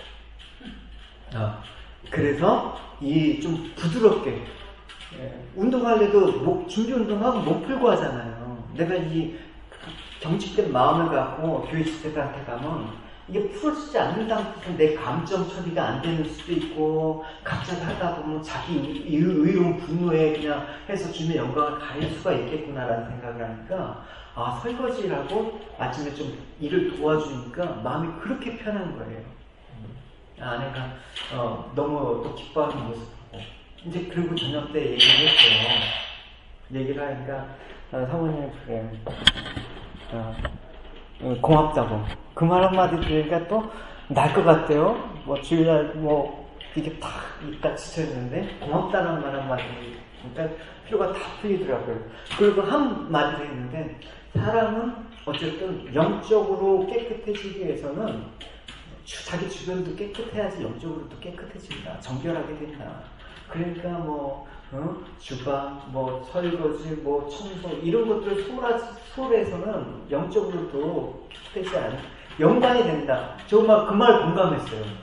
주일날 조금 그렇게 주방 정리를 하고 나니까 마음이 닿는 거예요. 교회 와서 마음이 부드러워지니까 이때쯤이면 폭발할 때쯤에 그게 이제 한번 풀어지니까 부드럽게 가는 거야. 여러분 한번 주일날 설교 한번 들어보세요. 이때쯤 폭발할 지점이 있었는데 거기 넘어갔어. 네, 그걸 알았어요. 그래서 원래는 그렇다. 지희가 나와가지고 예배 끝났어요. 아니 지금 묵상 안 한다고 너무너무 비싸게. 혼나는데 그 톤이 달랐다니까 한번 들어보면 알아요. 그때쯤은 한 폭발할 단계였어요. 왜? 이렇게. 근데 왜 그래? 좀 묵상시 합시다. 이런 톤이었어요. 왜냐면 한번 풀어졌기 때문에. 그래서 제가 아침에 주일날 아침은 이제 제가 꼭 다진 설거지, 주방 정리 하고 오지. 아멘. 지체들을 위해서 그게 좋다라는 판단이 들었어요. 주님께서 가끔 그런 또 말씀 외의 것들을 통해서 알게 때가 있어요. 어쨌든 이제 마지막으로 주님께서 다시 오신까지 연결을 우리가 해야 되는 것이죠. 그래서 사도신경을 외울 때 저리로서 사온 자와 죽은 자를 심판하러 오십니다. 저리로서가 혹시 무슨 뜻인지 아십니까? 저리로서 사온 자와 죽은 자를 심판하러 오신다. 네. 왜 그런지 저리로서 하면 계속해서 했는데 우리가 저리로서가 뭐지? 이렇게 의심을 하는데 저리로서는 뭐예요? 하늘에 계신 그 보좌 우편으로부터 이게 연결이 되는 거예요. 그러니까 거기서부터 계신 곳으로부터 내려오신다. 그러니까 재림이에요. 하늘로부터 이 땅에 다시 내려오서 주님께서 이제 심판하신다는 그 개념이에요. 저리로서. 그러니까 예수님께서 산자와 죽은 자를 심판하러 오시는데 우리가 이제 성도는 예수님이 재림하실 때 살아있는 사람, 산자는 살아있는 사람을 말하는데 죽은 자는 예수님이 재림하기 전에 죽었던 모든 사람을 말하는 거예요. 그러면 이 세상에서 살았던 사람들, 이미 죽었던 사람들은 이미 죽으면 주님께서 오셨을 때 이미 죽었으니까 끝이네? 이러면 공평치 않잖아요. 그죠? 주님이 공평히 심판을 하시는 거예요. 그럼 어떻게? 죽은 자들 깨워갖고 야 일어나. 무덤에서 잠자는 자들 다 깨워. 일어나서 심판받을 때야. 이렇게 하신단 말입니다. 되게 무서운 얘기예요 사실은. 그죠? 죽으면 끝이 아니라는 것입니다. 그러니까 죽으면 잠자던 자들이 다 일어나는 거예요. 이미 살아있는 자는 그 상태에서 이제 변화되어갖고 이제 봤지만 그래서 세상에서는 이제 죽은 사람은 벌 죽기가 쉽지 않잖아요. 멈추잖아요. 그래서 이제 자살로 끝나는 경우가 많잖아요. 결백합니다 뭐 이러면서 자살하잖아요. 근데 죽은 자는 죽으면 이제 모든 질병을 면제받는다는 생각이 있기 때문에 그런데 이게 사실은 우리가 신앙으로 본다 그러면 결코 그렇게 해서는 안 되는 것입니다. 죽음이 끝이 아니라는 인식을 갖고 있어야 돼요. 그러니까 여러분 우리가 교회를 다니면서 자꾸만 왜 기독교인들이 자살하냐 이런 물음들을 자꾸만 던질 거예요. 이런 부분에 대해서 분명히 가르쳐야 되는 거지. 여러분들이 설명을 해줘야 되는 거예요. 죽음이 끝이 아니다. 자살은 절대 안 된다.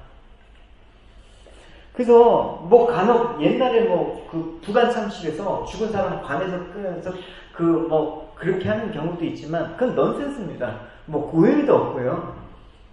그러니까 세상은 결국 죽은 자를 심판할 수가 없습니다. 근데 예수님은 다시 오셔서 심판하실 때는 죽은 자도 심판하신다. 어떻게? 그들을 부활시켜서 보여주시는 거예요. 부활은 믿는 자만이 부활하는 거 아닙니다. 그때 그때 죽었던 사람도 이제 불멸의 몸으로 다시 부활이 되는 거예요. 죽지 않고 사는 사람은 그냥 변화되고 죽은 사람은 불멸의 몸으로 부활이 된다. 그래서 부활일 때 두 가지 부활로, 두 가지 심판. 생명의 심판, 그죠? 심판의 부활. 심판. 그러니까 생명을 위해서 부활되는 거와 심판을 위해서 부활되는 거가 있습니다. 그 생명책에 기록된 택한 자들은 모두 심판대 앞에서 이제 그때 의롭다고 공적으로 선포가 되는 거예요. 그래서 선포가 되는 듯이 생명책에 기록된 생명의 부활로 산 자들은 어린 양의 혼인잔치에 참여하게 되는 것이죠.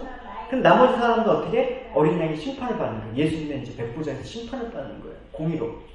그때는 어떻게? 행위로 심판을 받는 거예요. 그러니까 우리는 다 지옥 가는 거예요. 행위로 심판받아갖고는 구원을 받을 수가 없으니까. 너희들이 그래서 행한 대로 갚아주신다는 거예요. 그래서 그 행한 대로라는 것을 우리가 지금 열심히 뭔가 지켜갖고 하나님께서 그 상급을 주신다. 이런 개념으로 보면 절대 안 되는 거예요. 그거는, 어긋나는 거예요. 그러니까 여러분, 천국과 지옥이 확실히 있다는 것이죠. 천국은 여러분 그럼 어떤 곳입니까? 신앙생활을 하면 하나님과 깊이 만나고 감격적인 사랑을 경험한 적이 있을 겁니다, 여러분. 그렇죠? 매주 여러분 그렇게 매일매일 그렇게 경험하기 바랍니다. 할렐루야. 네, 가끔 내가 언제 그랬지? 언제 주님과 예배 드리면서 눈물을 흘려봤지?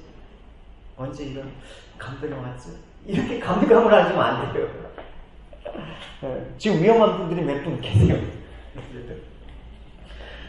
그게 아니라 그때 어떻게 해요, 여러분? 주님의 찬란한 그 성품, 아름다운 성품을 깨닫게 되는 것이죠. 그때마다, 신앙생활 때마다. 그럼 더불어, 다니엘서 우리가 10장이네요. 10장 8장 있잖아요. 다니엘이 그렇게 의로운 것처럼 보였지만, 하나 보니까 자기가 그렇게 아름다움으로 여겼던 빛이 썩은 거였더라. 얘기했잖아, 주일날. 죄인인 자신을 발견하는 거예요. 그러면서 나 같은 죄인을 향한 하나님의 무한한 사랑을 경험하게 되는 거예요. 그런 체험이 있으면 그 아름다움 자체가 인해서 아름다운 게 아니라 그 자체가 매료가 되는 거예요. 그러니까 우리가 은혜를 받았다, 우리가 주님을 사랑한다라는 거는 그 개념이에요. 주님께서 내가 살면서 필요한 모든 어떤 것들 주실 때 주님이 아름답습니다가 아니라 그 모든 것들 주신 분이 바로 저분이시구나라는 것들을 할 때 주님 자체가 그냥 좋은 거예요. 주님만 아름다우신 거예요. 그 대상으로 인해서 주님만 보면 이제 기쁨과 만족이 오는 거예요. 안 주셔도 돼요. 이미 주신 것도 충분해. 주님 한 분만으로 나는 만족하겠네. 그 찬양이 이제 나오는 것이죠. 그러니까 그 주님만을 사랑하는 그 고백이 우리에게 있어야 되는 것입니다.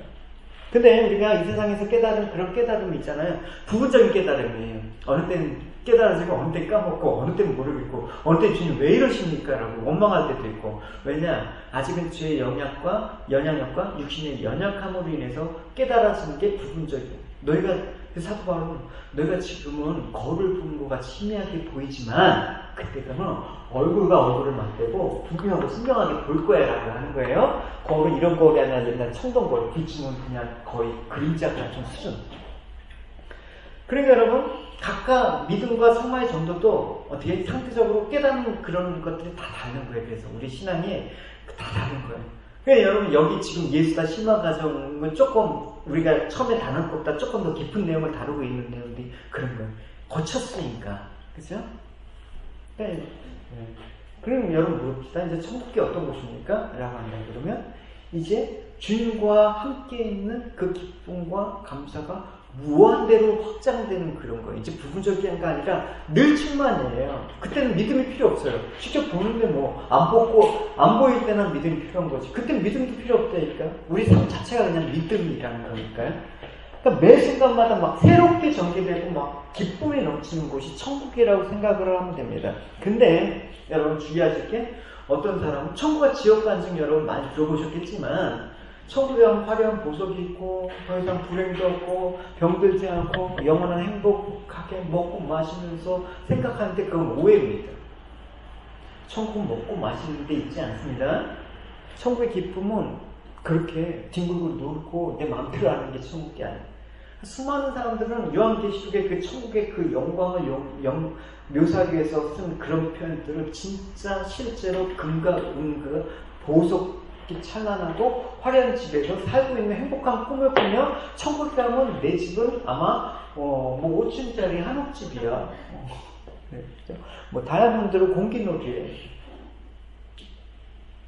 그거 여러분 주목할 이유가 뭐가 있습니까?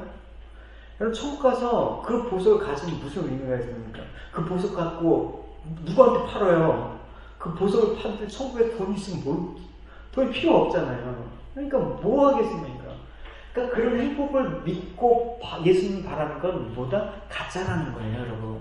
결국 뭐 유튜브 같은 데 보면 천국 지옥 간증 나오잖아요? 그거 다 가짜라는 거예요, 여러분. 진짜 다 가짜예요. 미혹돼요. 뭐 지옥에 갔더니 최신식의 음성이 들리고. 천국 가려고 예수 믿고 천국 가게 해준다니까 교회 섬기고 천국 가니까 헌금 내고 천국 가면 지금 투자의 개념으로 생각하는 거 다 가짜입니다. 그런 사람 죽어서 지옥 갑니다. 하늘나라의 진정한 기쁨은 그런 어떤 이 땅에서 입적으로 감지 않은 그런 행복의 차원과 다른 것입니다. 하나님과 성자 하나님 어린 양과 성령 하나님과 신령한 교제를 하면서 무한대 희열과 행복을 나누는 것입니다. 도입단에 모이니까 그냥 오는 것 자체로 기분 좋잖아요. 와가지고 뭐 선물 안 줘도 그냥 오기만 해도 좋잖아요. 주님만 봐도 좋은 거예요. 그게 이제 이 땅에서는 그게 영원하지가 않다라는 거예요. 멈추기도 하고 질기도 하고. 근데 그런 고백을 하는 거예요. 주님의 그 기쁨은 아침마다 나고, 주님의 성품들이 들어갈 때마다. 그 찬양, 주의 인자는 끝이 없고 그의 자비는 무궁하니 아침마다 새롭고 늘 새로우니 주의 성실이 금이라 성실하신 주님. 이런 찬양. 여러분, 지날수록 그 충만한 기쁨이 사라지지 않는 그 기쁨이 천국이에요, 여러분. 그래서 내 주 예수 모신 곳이 거기 하늘나라. 그 찬양 우리 하사요. 내 주 예수 모신 곳이 그 어디나 하늘나라. 그 기쁨이 우리가 천국 가기 전에 이 땅에서 그 천국에서의 맛볼 수 있는 기쁨들을 이 땅에서 여러분들이 살아내셔야 된다는 것입니다. 천국은 이미 너희 안에 있다. 그래서 주님께서 말씀을 하신 것입니다. 지옥은 어떤 곳일까요? 정반대 개념입니다. 지옥에서는 하나님의 어떠함을 깨달음이 있을까요? 질문. 하나님 성품을 깨달을 수 있다? 없다? 네. 초이스 하십시오. 하나님 성품을 깨달을 수 있다. 하나님 성품을 깨달을 수 없다. 네. 안 드신 분들은 아리까리하다. 네. 우리가 보통 지옥 가면 끝이다라고 생각하지만 하나님의 성품을 깨달을 수가 있습니다.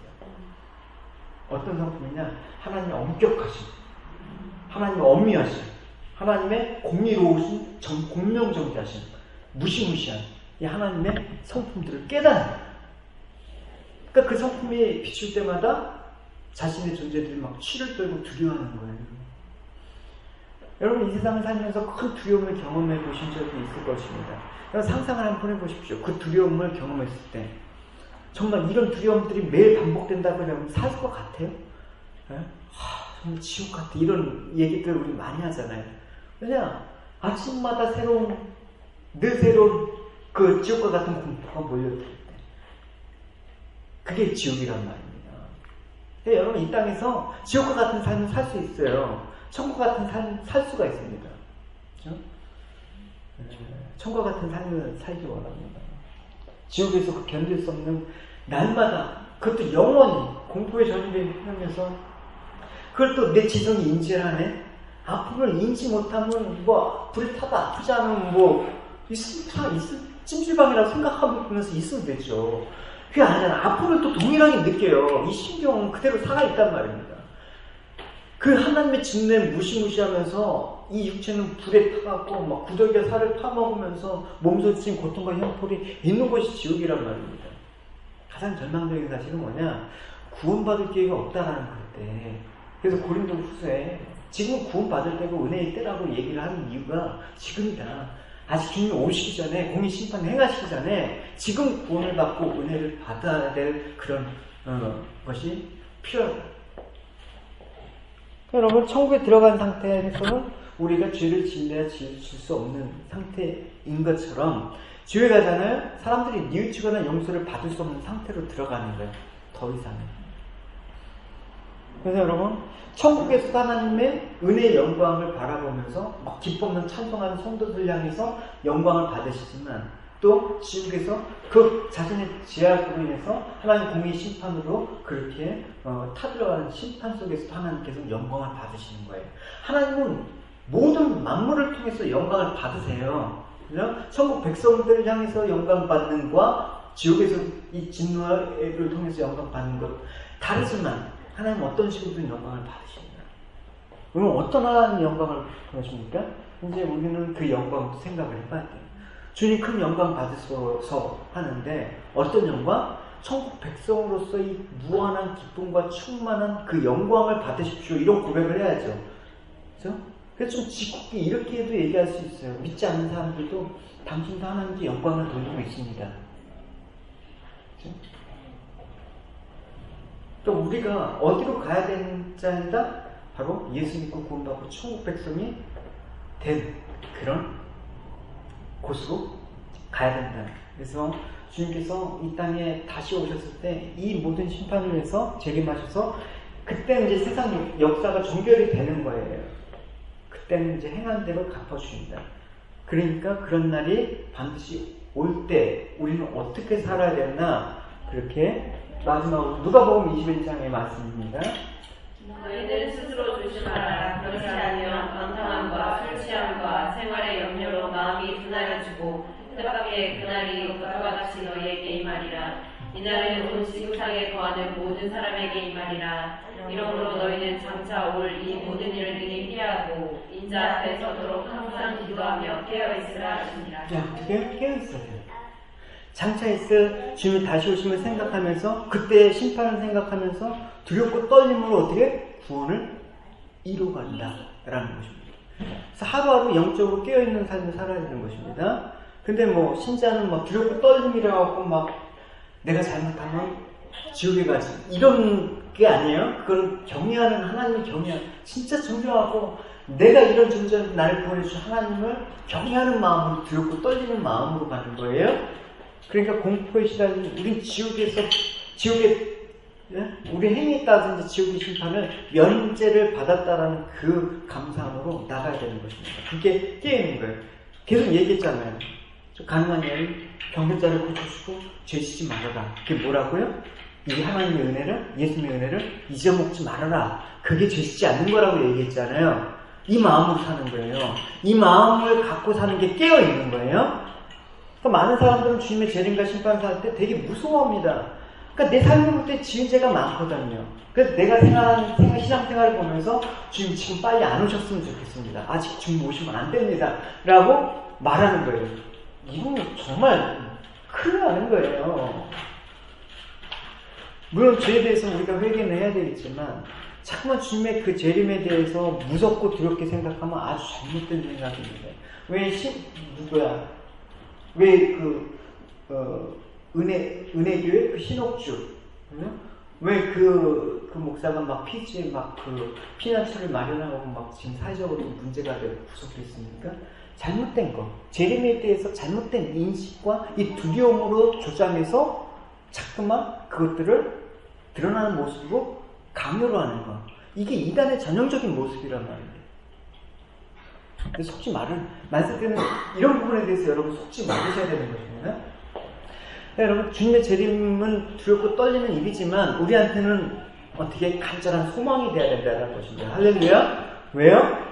대적들에게는 심판주로 오시지만 우리에게는 심판주로 오시는 예수님이지만 어떤 예수님입니까? 나를 사랑하사 나를 위해서 몸을 버리셔서 모든 죄책을 제거해 주시고 나를 위해서 지금도 보좌에서 변호하시고 기도해 주시는 그분이 오시기 때문에 심판주로 오시는 그 불신자들과 그분이 오시는 똑같은 예수님이라도 다르단 말입니다. 여러분 똑같은 사람으로 그렇게 살으셔야 되는 거죠. 집안에서는 교회에서는 인자한 목사를 이렇게 있다가 집안에서만 막 그냥 심판주로 서는 목사가 돼서 안 되겠죠. 덤이란 모습으로 밖에서 막 그냥 직장에서 사람들하고 관계가 되게 막 좋은데 집안에서만 뭐 깽판을 부리는 그런 사람들도 많죠. 그렇게 돼서는 안 되는 거죠. 어쨌든 주님께서 다시 오실 때는 어떻게? 나를 사랑했던 그 주님을 다시 만나야 되는 거예요. 할렐루야? 주님께서 오셨는데 다른 모습으로 오시면 어떻게? 내가 주님을 사랑하는 게 갑자기 되는 거예요. 동일한 모습으로 여러분 주님이 지금 사랑의 주님이시면 그 사랑의 주님으로 오신 그 예수님을 맞이한다 그러면 주님이 다시 오시면 기쁨이죠. 그래서 우리에게 그 날이 위로가 되고 은혜의 날이고 승리고 기쁨과 환희가 넘치는 날이 될 줄 믿고 여러분들이 이제 주님의 다시 오심을 사모하면서 말한다 주여에서 어서 오십시오라는 그런 마음으로 사시기 바랍니다. 네, 정리 여러분 이제 안 해도 됐죠? 2주간 했던 거 여러분 아주 핵심적인 겁니다. 그리스도의 삼중직, 왕, 제사장, 선지자, 그 다음 이 삼중직을 위해서 높아지심과 낮아지심. 이 낮아지심은 출생과 율법에 복종하셨고 또 그 비참에 처하셨고 온갖 사망을 당하셨고 하나님의 진노로부터 단절된 걸 느끼셨고 또 죽음의 권세 앞에서 있었고 이런 모든 것들 낮아지심, 그 다음 높아지심은 부활, 승천, 보좌 우편에 앉아 계시고 그 다음 이제 다시 오시는 재림까지 여러분 이 과정을 이제 여러분 좀 있으면 또 까먹을 거예요. 까먹을 만하면 꼭 그 비디오로 복습을 하시고 이 부분 계속해서 여러분 되게 중요한 개념이니까 꼭 숙지하시고 까먹을 때마다 여러분 다시 한번 생각을 잘 하시기 바랍니다. 우리 찬양하고 기도하고 마치도록 하겠습니다. 마라나타의 주 예수여 어서 오십시오. 정말 우리가 이 찬양을 들을 때 이제 정말 간단한 우리의 신앙 고백이 있을 것입니다.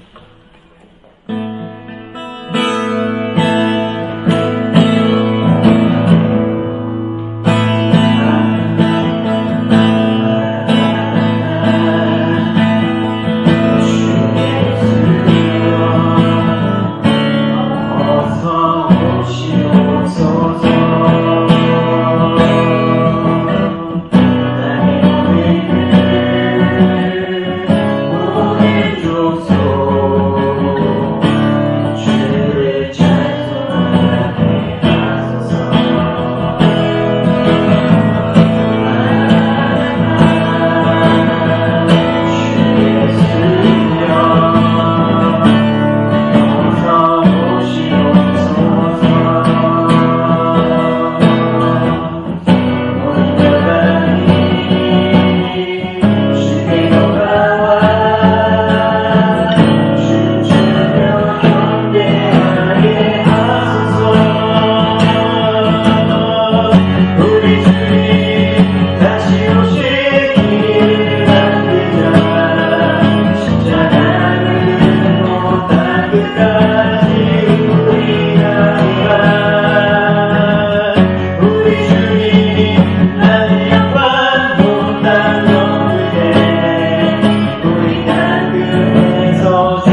그 사역을 감당하시기 위해서, 완성하시기 위해서 저희들이 주님의 낮아지심과 또 높아지심을 하나님 통해서 주님께서 어떤 일을 이루셨는지 저희들 살펴보았습니다. 하나님 준비하신 예수님께서 행하신 그 모든 일들, 부활하심과 승천하심과 또 보좌 우편에 앉아서 우리를 위해서 주님도 간구하심과 또 주님께서 그날을 고대하며 영원한 주님의 그 백성들로 하나님과 그 땅에서 살아난 그날을 위해서 다시 오시는 그날을 소망하며 우리가 계속해서 주님이 이 땅 가운데 보여주셨던 일들과 주님의 모습들을 잘 우리가 깨닫고 그 모습 아버지 닮아가면서 주님의 성품을 닮아가면서 주님의 행하신 일들을 행하기 힘써 노력하면서 은혜를 잊지 않고 그 은혜를 사모하는 그 믿음을 선물로 주신 주님을 의지하며 날마다 오늘도 믿음의 그 승리의 삶 살 수 있도록 인도하여 주시옵소서. 감사드리며 예수님의 이름으로 기도드렸습니다.